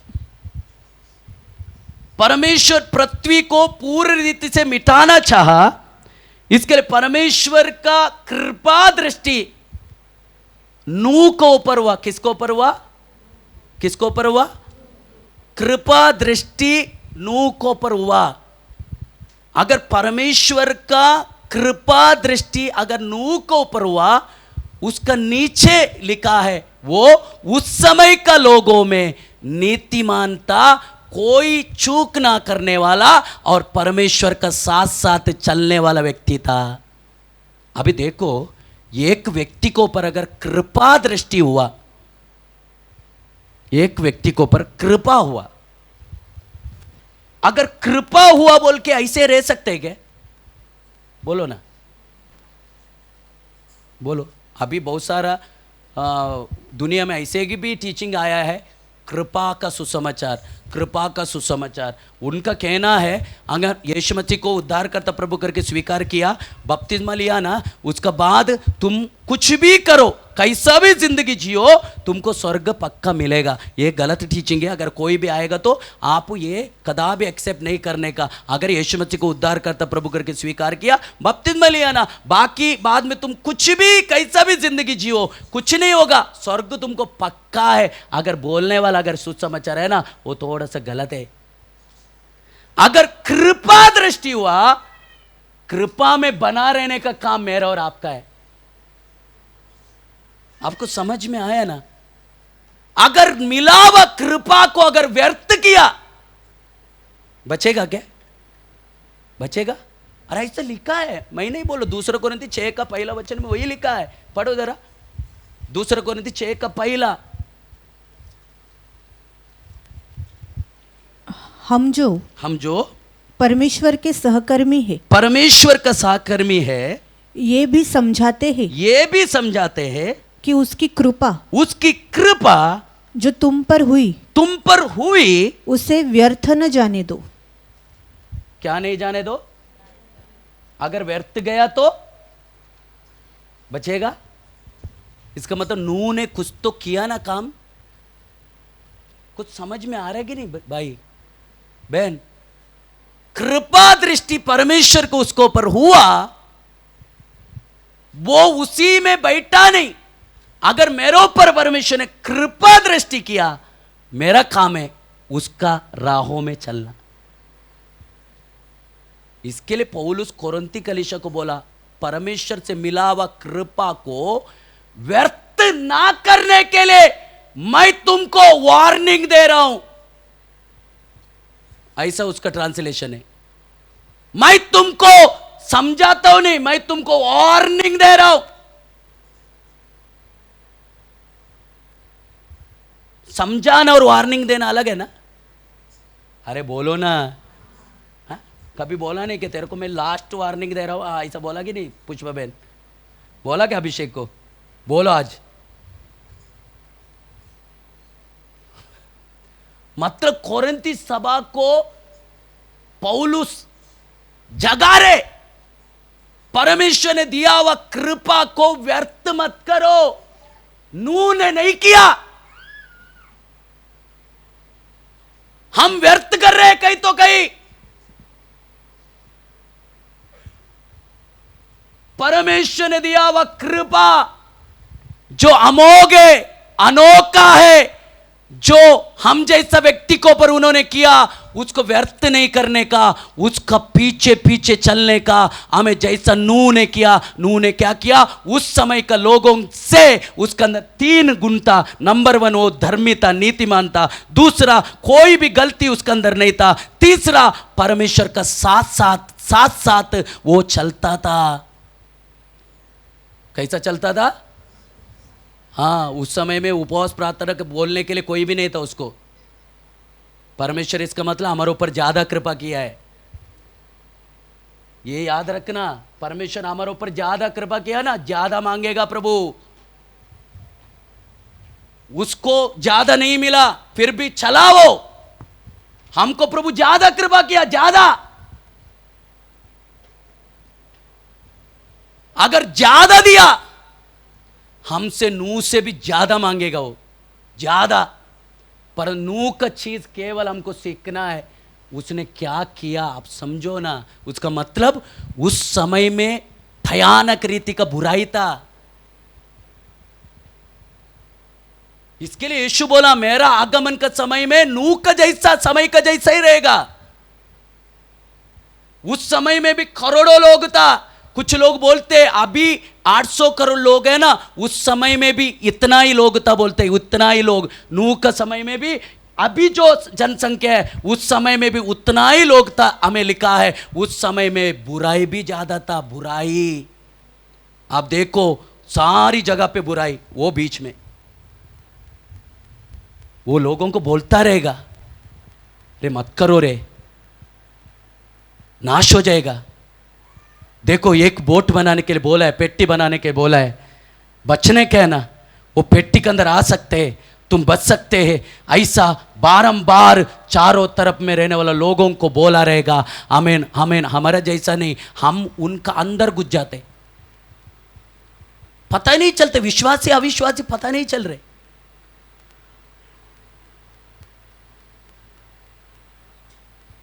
पता चल रहे कि विश्वासी अविश्वासी, विश्वासी और अविश्वासी को आसपास अगर खड़ा करेगा, हमें बोर्ड भी अगर लगा के हमें लिखेगा, हमारा जैसा लोगों के इधर बोर्ड लिखे विश्वासी है बोलेगा, तो हमें देखने वाला बोले कौन सा विश्वासी है बोलेगा। अरे लिख के रखा तो भी बोलेगा नहीं। क्यों? हमारा स्वभाव ऐसा हो चुका है। इसके लिए परमेश्वर की आत्मा में बारंबार बोल रहे हमें सच्चा मार्ग में चलना जरूरत है। आपको समझ में आया ना? नूह का चारों तरफ देखो ना, उस समय का लोगों में नूह परमेश्वर का सामने धर्मी। इसका मतलब चारों तरफ बुराई बुराई, परंतु परमेश्वर का कृपा पाया हुआ नूह वो कृपा को व्यर्थ नहीं किया, परमेश्वर का आवाज सुनने के लिए मन लगाया। ऐसा कोई बैठा है कि यहाँ पर परमेश्वर ने दिया हुआ कृपा को मैं सही से ना समझकर मैं मेरा मन मर्जी से जिंदगी अभी तक जिया हूँ। हमें मैं अभी तक परमेश्वर का बातों को नहीं माना, प्रभु ने मेरे ऊपर कृपा किया, मैं अपना मन मर्जी से जिंदगी अभी तक जी के आया। ऐसा बोलने वाला कोई व्यक्ति यहाँ पर बैठे है क्या? आज दिल से बोल, मैं भी तेरा कृपा दृष्टि पाया हुआ हूं, ऐसा तेरी कृपा में मैं चलूंगा। आज से तेरा वचन को पालन करके तू जो चाहते वैसे ही करूंगा। ऐसा बोलने वाला कोई ऐसी सर्कल के अंदर है क्या? ऐसे तो बोलना आमीन, मैं हूं प्रभु मुझे तू बचा।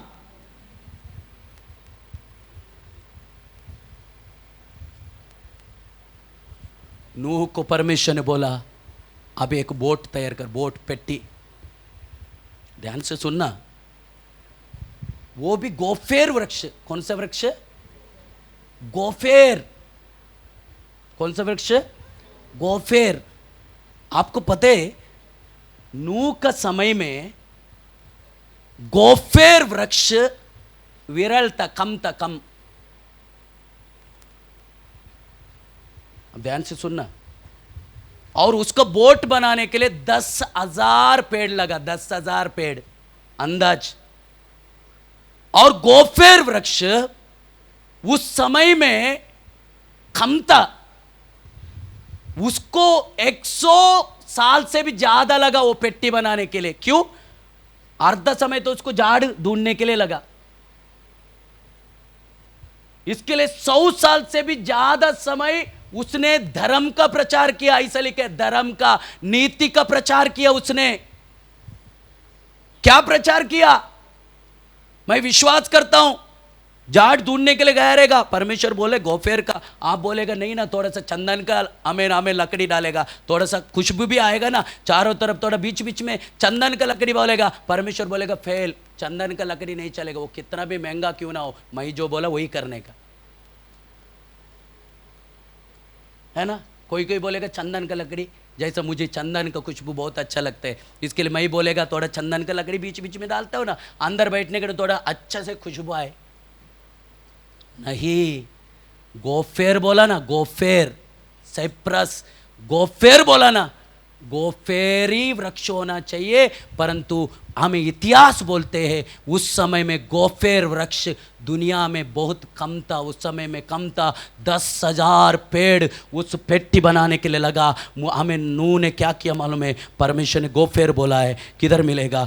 परमेश्वर ने गोफेर बोला है, किधर मिलेगा? किधर मिलेगा? बोलने के टाइम, चलने के समय में आसपास जो भी आते उनको बोलता था परमेश्वर का न्याय इस दुनिया में आने वाला है, परमेश्वर इस दुनिया को हमें जल का द्वारा खत्म करने वाला है। परंतु परमेश्वर एक नाव बनाने के लिए बोला है, जो कोई नाव के अंदर आएगा वो बच जाएगा, वो बच जाएगा। जिसको आना है आओ, बचने तो आओ। ऐसा चिल्ला चिल्ला के 100 साल तक वो प्रचार किया। क्यों? पूरा दुनिया घुमा वो आमिर वो गोफर का पेड़ के लिए, केवल एक बात को पूरा करने के लिए।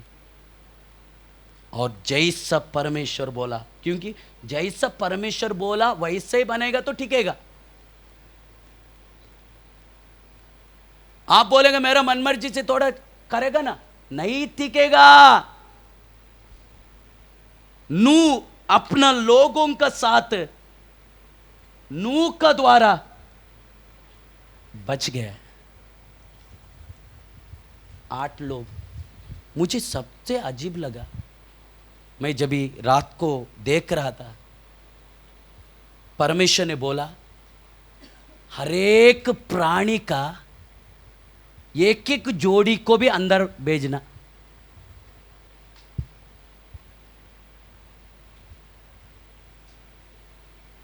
उसमें सिंह भी है, शेर भी है, गाय भी है, हिरनी भी है, मुंगस भी है, सांप भी है, सब है। दरवाजा खोल के रखे, क्योंकि वो खुद बंद नहीं कर सकते, वो परमेश्वर ही बंद करेगा। केवल दरवाजा बनाने के लिए बोला परमेश्वर ने। परमेश्वर इतना बोला एक एक जोड़ी को तो अंदर डालने का, प्राणी पक्षी को। मैं विश्वास करता हूं चारों तरफ बोर्ड का चारों तरफ लोग भी रहेगा। ये क्या बना है? क्योंकि ये आश्चर्य की चीज है, अभी तक कोई नहीं देखा ऐसा चीज, इसके लिए सब लोग देखने के लिए आया रहेगा। ये क्या बना रही है? पागल के जैसा बना रहे 100 साल से, क्या बना रहे? देखते हो बोल के चारों तरफ लोग रहेगा। पर चारों तरफ लोग था, परंतु उसके अंदर कोई आया नहीं। परंतु सिंह और गाय साथ में जाते हुए देखा वो लोग, सांप और मुंगूस को दोनों साथ में जाते हुए देखा, हिरनी और शेर को दोनों साथ में जाते हुए देखा। उनको पता है परमेश्वर ने नूह को बोला गया हुआ मंदिर का सादृश्य है, वहां पर क्रूरता नहीं चलेगा, वहां पर पवित्रता ही चलेगा।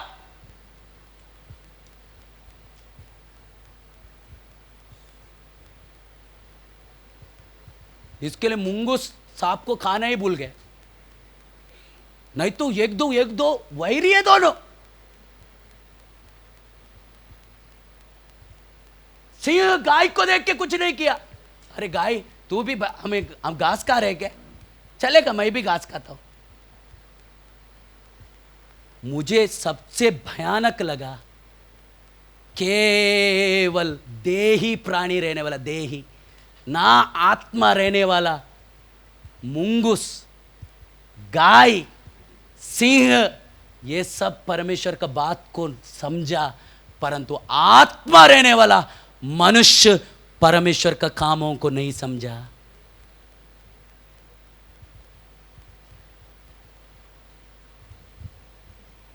हाँ? पशु परमेश्वर का काम को समझा, परंतु विवेक ना रहने वाला पशु, मनुष्य विवेक ना रहने वाला पशु परमेश्वर का काम को नहीं समझा। सब लोग बाहर से हंस रहे। मेरा कहने का आपको समझ में आ रहा है क्या? थोड़ा सा सीखो। अगर परमेश्वर का राज्य के अंदर अगर आप है, आपके अंदर रहने वाला हर एक अशुद्धदाई जो प्रभु का वचन का किला पे, उसको निकाल कर फेंकने के लिए कोशिश करना। परमेश्वर ने नूह को एक सादृश्य मंदिर बनाने के लिए बोला, मैं भाग रहा हूं, मेरा समय खत्म हो रहा है। उसके बाद मूसा को परमेश्वर ने बोला टैबरनकल बनाने के लिए, परमेश्वर का तंबू। हमें निर्गमन 25:8 में परमेश्वर मुझे रहने के लिए, परमेश्वर ने बोला मुझे तुम्हारा बीच में आके रहने के लिए तुम्हें एक हमें मेल मिलाप वाला तंबू बनाने का, उसको इंग्लिश में टैबरनकल बोलते हैं। 25:8 निर्गमन 25:8 फटाफट पढ़िए फटाफट।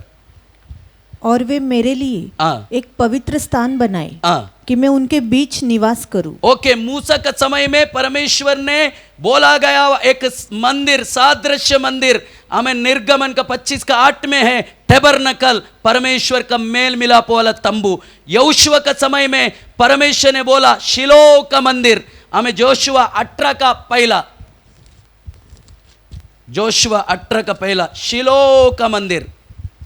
फिर इस्राएलियों की सारी मंडली ने शिलो में इकट्ठा होकर वहां मिलाप वाला तंबू को खड़ा किया, क्योंकि देश उनके वश में आ गया था। बस उसका बाद, मेरा समय खत्म हो, उसका बाद दाऊद का समय में दाऊद ने सोचा हुआ परमेश्वर का दिव्य मंदिर, हमें 2 सामुएल 7 का पहला और दूसरा वचन, वो वचन पढ़ेंगे। 2 सामुएल 7 अध्याय का पहला और दूसरा वचन। जब राजा अपने भवन में रहता था और यहोवा ने उसको उसके चारों ओर के सब शत्रुओं से विश्राम दिया था, तब राजा ने नातान नामक भविष्यवक्ता से, नातान नाम की भविष्यवक्ता से कहने लगा देख मैं तो देवदारू के बने हुए घर में रहता हूँ, परंतु परमेश्वर का संदूक तंबू में रहता है। नातान ने राजा से कहा, जो कुछ तेरे मन में है उसे कर। बस दाऊद को इच्छा हुआ परमेश्वर का संदूक यहां वहां पड़ा है, उस संदूक को रखने के लिए एक जगह बनाना है। इसके लिए दाऊद ने मन में सोचा परमेश्वर का संदूक रखने के लिए मुझे एक मंदिर बनाना है, परंतु परमेश्वर ने बोला मेरा सिंहासन स्वर्ग है, मेरा पैर रखने वाला जगह पृथ्वी है। इतना बड़ा, इतना महान परमेश्वर हमें मनुष्य बनाया हुआ इतना छोटा सा चीज में रहेगा क्या? फिर भी दाऊद, तूने मेरा विषय में सोचा ना, ठीक है बना, पर तू नहीं बनाने का, तेरा बेटा शलोमोन ये मेरा मंदिर को बनाएगा। जैसा दाऊद सोचा उसका बेटा शलोमोन ने मंदिर बनाया, वैभव का मंदिर। अब ध्यान से सुनना, अभी शलोमोन ने वैभव का मंदिर बनाया। दाऊद ने जो जमा करके रखा, क्योंकि दाऊद सब कुछ, शलोमोन को ज्यादा कुछ करने का नहीं था, दाऊद ने सब जमा करके, इतना प्यार था उसको परमेश्वर के ऊपर।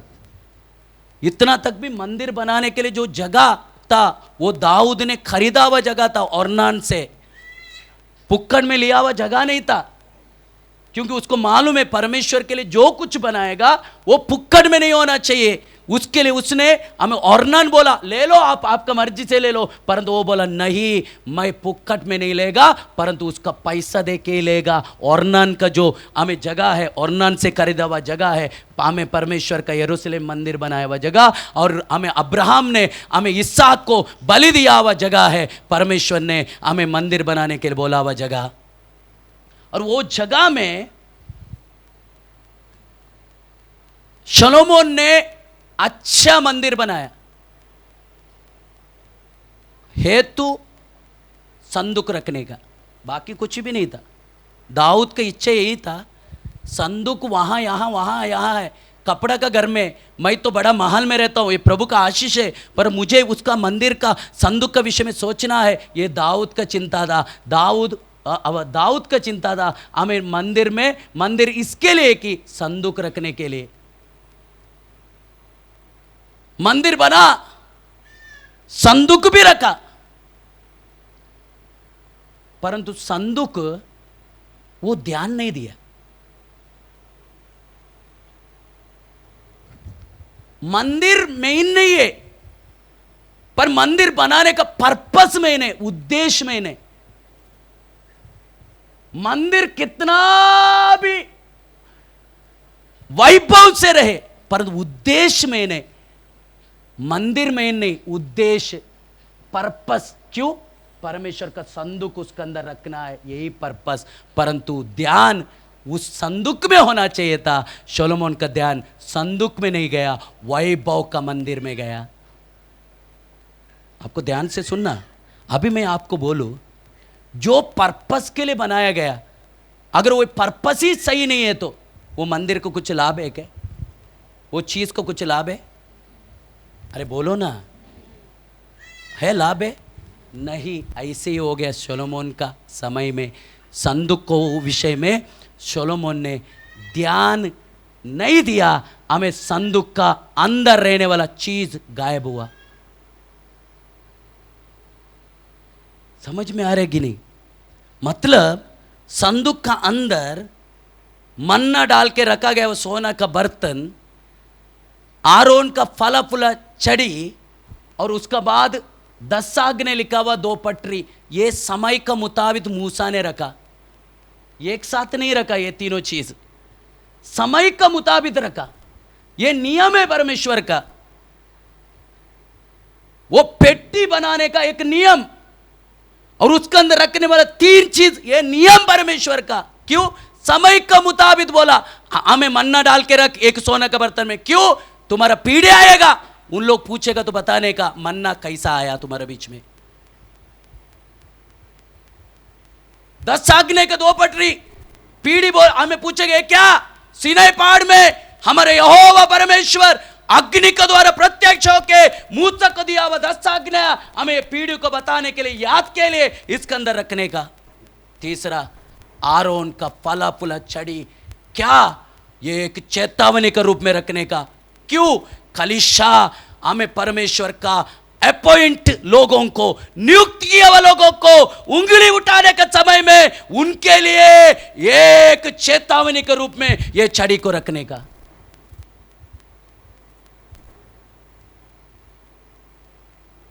आपको याद है कि परमेश्वर ने किया हुआ कुछ काम? अभी देखो, इस्राएल जन का आत्मीय पतन, 2 पत्थर का पटरी है, सोना का वो जो मन्ना डाल के रखा गया हुआ सोना का बर्तन भी नहीं है, फला फूला चढ़ी भी नहीं है, क्योंकि ये चीज चाहिए नहीं।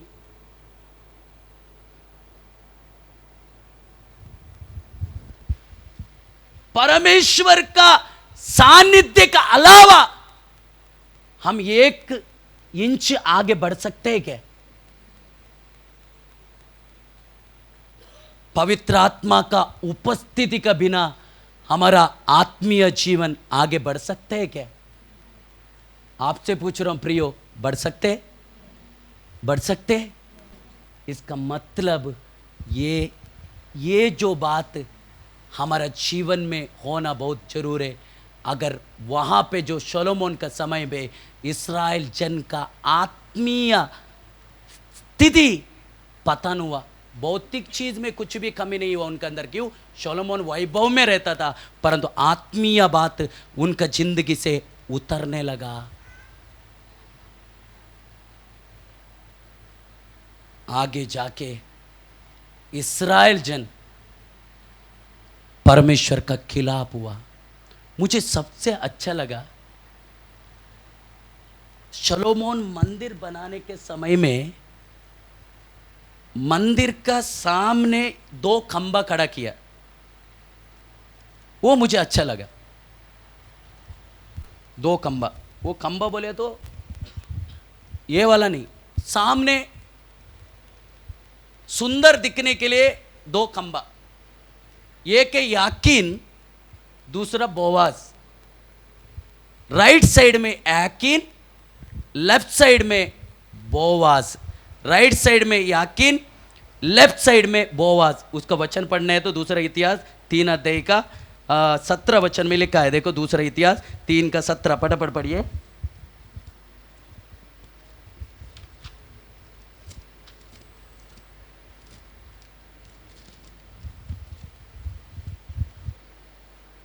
उसने हाँ, इन खंभों को मंदिर के सामने और उसकी दाहिनी ओर, उसका दाहिने और दूसरा बाई ओर खड़ा कराया और दाहिने खंबे को खंबे का नाम याकीन और बाएं खंबे का नाम बोअज रखा। एक राइट में याकीन, लेफ्ट में बोवाज।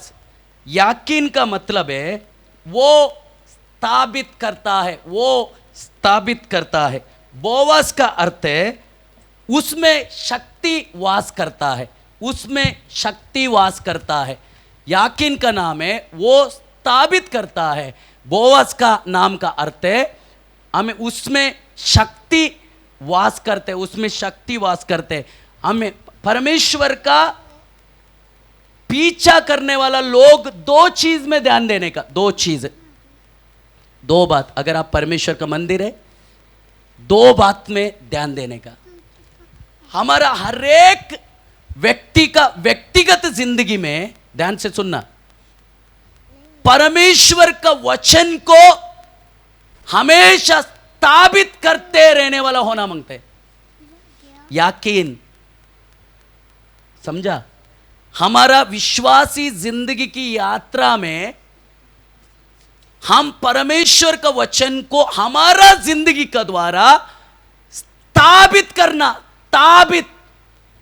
स्थापित बोले तो मालूम है, स्थापित मतलब हमारा जिंदगी का द्वारा परमेश्वर का वचन को हम दिखाना, स्थापित करना। यस, जैसा यीशु मसीह मंदिर में आया, वचन निकल के पढ़ा और यीशु मसीह ने बोला ये वचन आज मेरा जिंदगी में पूरा हुआ। ऐसा परमेश्वर का हर एक वचन को हमारा प्रतिदिन का जिंदगी में हम पूरा करके जाना, ये मंदिर का पहला काम है, परमेश्वर का लोगों का पहला काम है। दूसरा, परमेश्वर का लोगों का दूसरा काम, परमेश्वर का शक्ति जो हमारा अंदर है उसको प्रकट करना।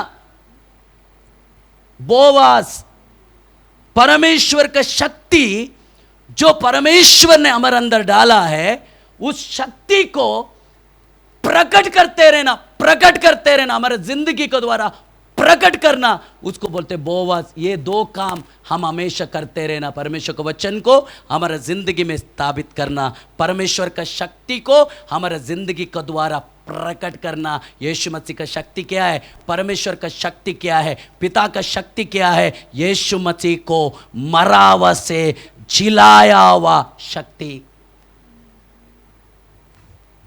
यीशु मसीह को मरा हुआ से जिलाया हुआ शक्ति अगर हमारा अंदर वास करता है तो हमारा मर्त्य शरीर को भी वो जिला के खड़ा कर देगा। इसका मतलब परमेश्वर ने दिया हुआ शक्ति को हमारा जिंदगी के द्वारा प्रकट करना। अगर ऐसे किया तो हमारा जिंदगी से परमेश्वर का प्रशंसा होगा,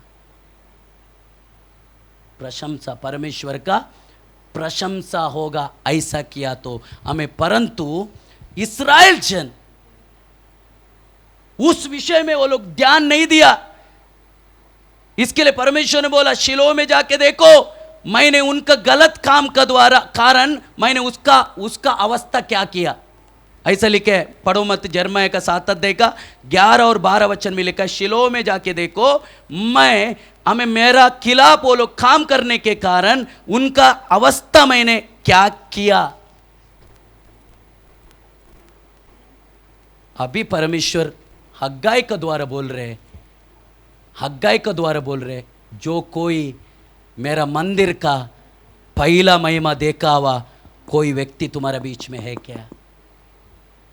मतलब परमेश्वर सवाल कर रहे, मेरा मंदिर जो उजाड़ गया है उसका मंदिर का पहला महिमा देखा हुआ कोई है क्या। उसका बाद आगे बोल रहे, अगर तुम नहीं सुनेगा, अगर आप सुनेगा नहीं, परमेश्वर बोल रहे तुमको हिला डालेगा। वो वचन पढ़ेंगे हग्गाई का किताब, हग्गाई का किताब 7, हग्गाई की किताब 2 अध्याय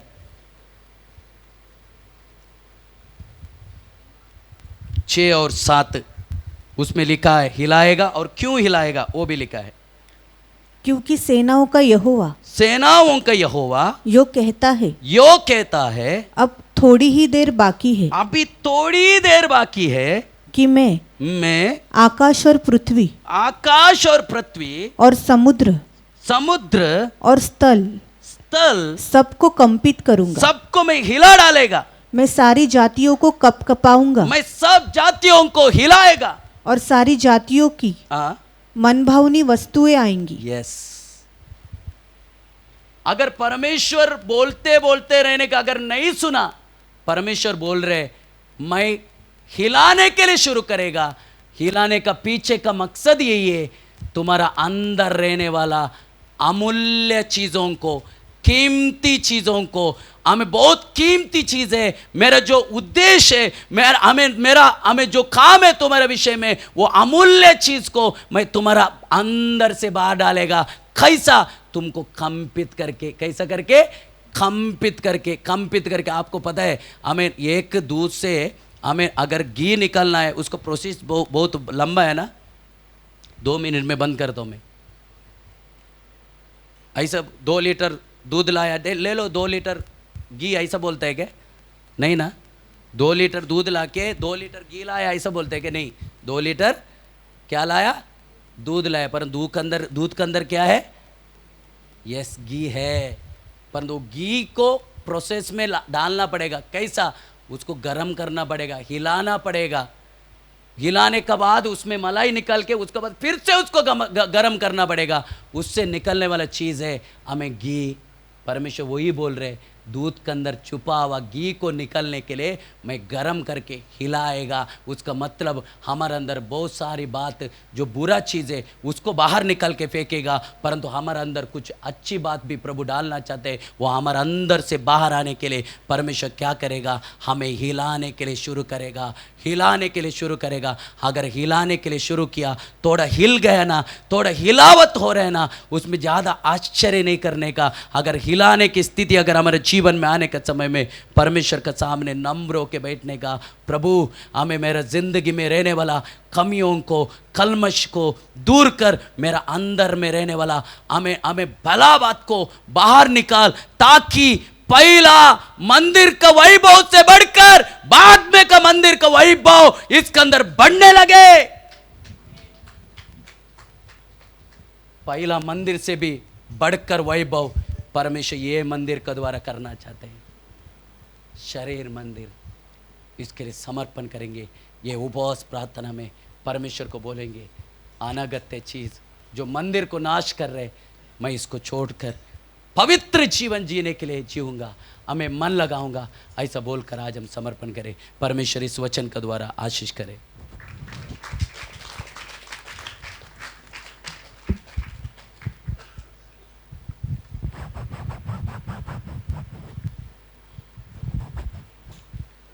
आमीन, प्रेज़ द लॉर्ड, हालेलुया, आमीन। प्रेषित शीश हम परमेश्वर का वचन सुन रहे थे। वो सब प्रार्थना का 10वां दिन। प्रतिदिन हम प्रवेश मसीह में बढ़ता जाने के लिए वास्तव में इस तरीका से इकट्ठा हम मिलकर यहाँ पर हुआ है। आज सुना इस वचन, प्रभु ने हमें किस बातों के लिए बुलाया है? एक मंदिर तैयार करना। वो मंदिर हाथ से बनाए मंदिर नहीं, वो मंदिर परमेश्वर से हाथों से बनाया मंदिर को परमेश्वर उधर कर जय रहने के वक्त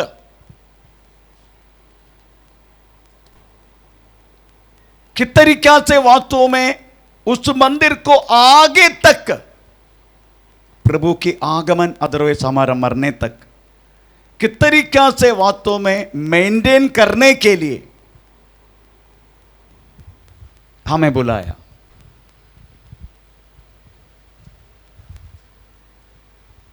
हर एक मंदिर की जो विषय अगर बोला गया है,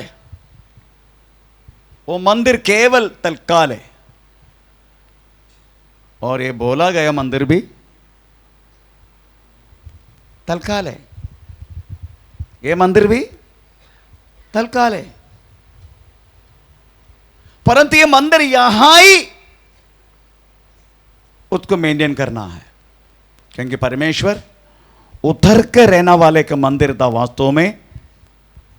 आमीन। संदूक, टैबरनेकल, निर्गमन 25 अध्याय का 8 वाक्य मैंने पढ़ा। वैसा ही हम भी परमेश्वर उधर के रहने वाले के मंदिर है। तब पौलुस सवाल करते हैं, ये बात तुम जानते हैं क्या?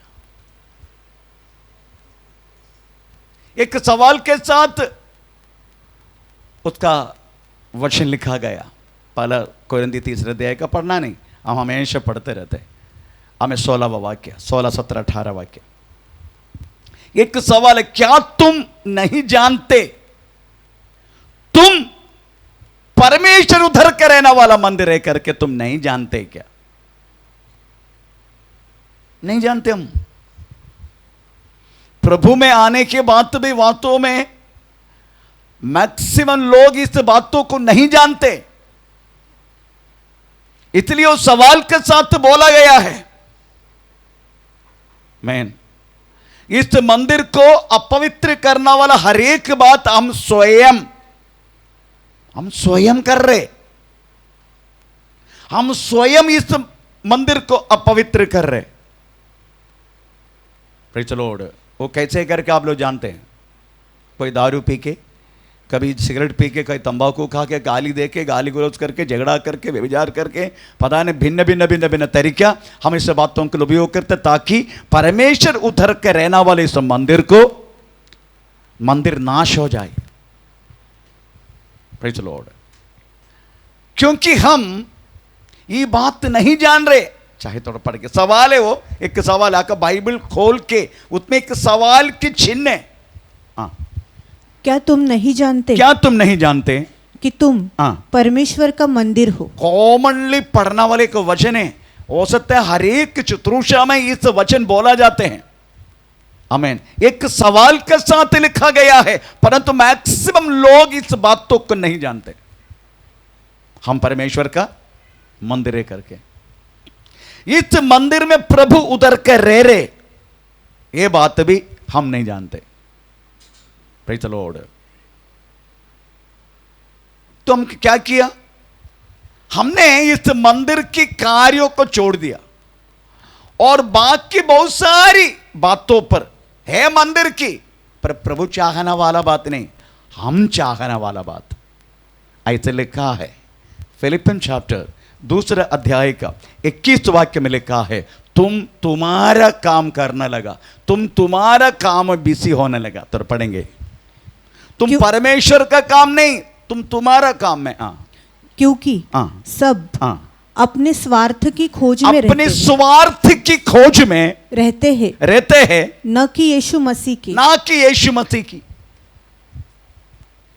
Praise the Lord. हम क्या किए? अपने स्वार्थ, और चलिए हिंदी परिभाषा में थोड़ा अच्छा लगा, आमीन। और मलयालम परिभाषा में ऐसे लिखा है, तुम परमेश्वर के कामों को छोड़ के तुम्हारा खुद का काम में लग गया तुम। एक बात बोलूं, खुद का काम होना चाहिए, खाना पीना तो होना चाहिए ना।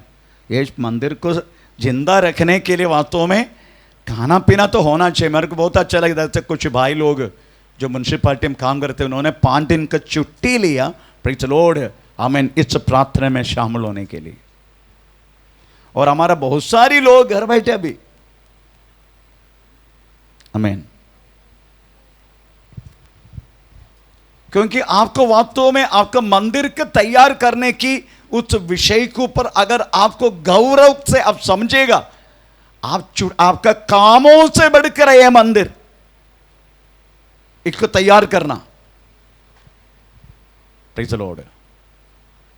परंतु हमने स्वार्थता के कारण, क्योंकि मैं भला मेरा परिवार भला, मैं भला मेरा धंधा भला, मैं भला मेरा काम भला, हमें मैं भला, वो भला, ये भला, बाकी सब हम इस तरीके से सोचने के कारण, प्रेज़ द लॉर्ड, ये मंदिर अभी भी उजाड़ पड़ा है।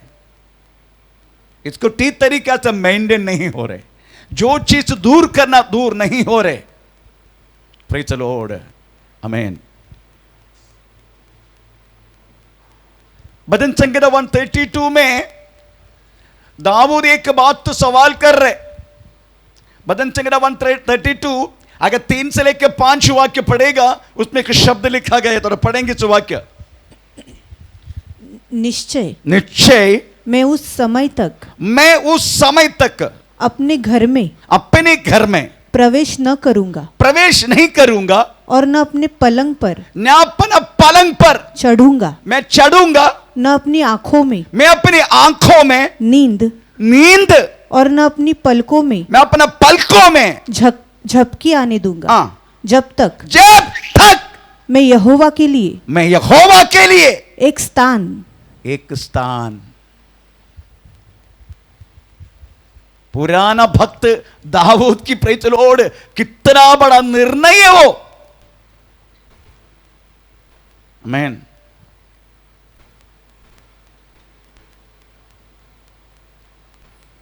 मैं यहोवा के लिए एक स्थान, क्योंकि मेरे अंदर यहोवा वास करते हैं, उनकी आत्मा वास करते हैं। इस स्थान को मुझे वास्तव में तैयार करना है। जब तक तैयार नहीं होगा, मैं क्या करेगा? न अपनी आंखों में मैं अपने आंखों में नींद ना देगा। हम तो ये इससे हम भयानक है ना, नींद में। अभी आजकल शुरुआत में 4 बजे का प्रार्थना बहुत सारे लोग आया करता रहा, आज कितना था मालूम है? आज केवल 10-12 बस, हम पात्र लोग बस, और कुछ ये लड़की उसकी मम्मी बाहर से उतना है, बाकी सबको नींद आ रहे। बारिश है, ठंडी है, अभी ठंडी भी बढ़ गया ना। पहले तो ना ठंडी था, बहुत गर्मी था, इसलिए इधर आप बैठ के सोने के लिए आता था, किधर एसी डालते, क्योंकि ये 2 एसी चालू कर देते। मेरे को बिल्कुल पसंद नहीं है, मेरे को बिल्कुल पसंद एसी चालू करना। क्यों पसंद नहीं? अभी आएगा बिल 50,000 60,000 बिल आएगा। इतना 10 टन के एसी डेली चल रहे, अब में से 2-3 एसी अभी बंद कर रखा, अब शाम के सब चालू होगा, आमीन। इसलिए अभी ये होने के बाद कम से कम 30-40 हज़ार अभी आएगा, वो होने के बाद है, ऊपर वो डाला है प्लेट। तो मेरा कहने की मतलब है, प्रेज़ द लॉर्ड, हमें शुरुआत में फर्स्ट वीक बहुत अच्छा था, लोग आया किया, कम से कम 30-40 लोग आया करता था। अभी और डाउन होते जा रहे। क्यों?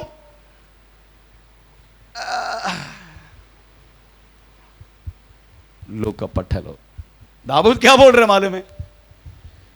एक बार और भजन पढ़ के सुनाना। पुराना भक्त बोल रहे, हाँ, निश्चय मैं उस समय तक अपने घर में प्रवेश न करूंगा।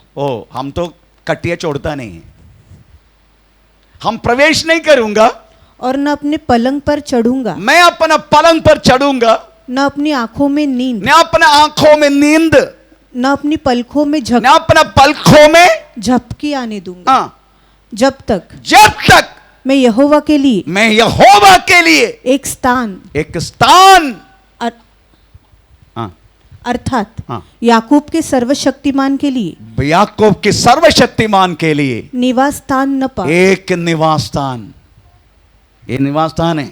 जब तक मैं तैयार नहीं करेंगे ना, मैं अपना काम नहीं करूंगा। मैं हम तो इससे बढ़कर है। एक पुराना भक्त की सोच है वो, नया भक्त लोग इससे बढ़कर होना चाहिए था, पर हम नहीं करते। इतना ना करने के कारण परमेश्वर क्या बोलता मालूम है? जितने लोग प्रार्थना में नहीं आता है ना, उसका जिंदगी देखने का। और परमेश्वर भी बोलते हैं, हाँ, मैं क्या करेगा तुम्हारे लिए मालूम है? मैं क्या करेगा तुम्हारे लिए मालूम है? अगाई 5 अध्याय के 9 वाक्य, मैं क्या करेगा तेरे लिए देखो आज। हाँ, तुमने बहुत उपज की आशा रखी, बहुत उपज की आशा रखा, परंतु हाँ, देखो थोड़ी ही है, परंतु थोड़ी सी है। पर जब हाँ, तुम उसे घर ले आए, हाँ, बहुत आशा रखा और थोड़ी सी है, परंतु थोड़ी सी चीज तुमने घर लाया तो तब हाँ, मैंने उसको उड़ा दिया। मैंने उड़ा दिया। कंटिन्यू। सेनाओं का यहोवा की ये सेनाओं की यहोवा की यही वाणी है। ऐसा क्यों हुआ? ऐसा क्यों हुआ? क्या इसलिए नहीं इसलिए नहीं कि मेरा भवन उजाड़ पड़ा है, उजाड़ पड़ा है, और तुम में से प्रत्येक हाँ, अपने अपने घर को, अपना अपना घर को दौड़ा चला जाता है। बस ये भवन उजाड़ पड़ा है, इतने थोड़ा से तुम्हें तुमको देता है, पर तुम्हें घर में लाएगा ना थोड़ा सा, उसको मैं मारेगा, धूली कर देगा मैं तेरे को, तुम लोगों को। इसलिए हो देखने का, जो प्रार्थना में ना आने वालों का भी चरित्र देखने का, इसका मतलब है एक भौतिक भलाई तक परमेश्वर देगा नहीं, क्योंकि प्रभु को मालूम है तुमको थोड़ा भलाई देगा ना, अभी थोड़ा होने देने के बाद तुम्हारी यही अवस्था है। अगर मैं थोड़ा ज्यादा देगा ना, पता नहीं तुम लोग क्या करेंगे। इसलिए मैं तुमको हमेशा ऐसे अवस्था में रखेगा। मैन धंधा बहुत होगा, परंतु प्रैत लोग गिनेगा ना, कुछ नहीं रहेगा। आमीन। जॉब बहुत करेगा, सैलरी आएगा, पर बचेगा नहीं, कुछ भी मांगते रहेगा। पर परमेश्वर क्या बोलता मालूम है? मैं उनको थोड़ी कर दूंगा, थोड़ा सा ही दिया मैंने, पर घर लाएगा ना, मैं उनको फू करूंगा। आमीन। इसलिए हमें इस मंदिर के विषय में हम वास्तव में प्रेज द लॉर्ड, मेरी जिंदगी में आशीष पाने के कारण मैं प्रेज द लॉर्ड, फौजी का इतना बड़ा, फौजी छोड़ दो, वो तो इतना ही मिलते, पर मेरा मर्चेंटशिप का नौकरी कम से कम 3 लाख ऊपर है मेरा पर मंथ का सैलरी। वो छोड़ने के कारण प्रेज द लॉर्ड मैंने इस भवन की, अदरवाइज मेरा मंदिर के विषय में मैंने ध्यान दिया, इसलिए मैं आशीष पाया, मेरा कोई कमी नहीं है। आमीन। Praise the Lord. मैंने चाहे तो बहुत कुछ कमा सकता था, पर उससे बढ़कर है मुझे मिला वो धन। Praise the Lord. मुझे मिला वो धन इससे बढ़कर है।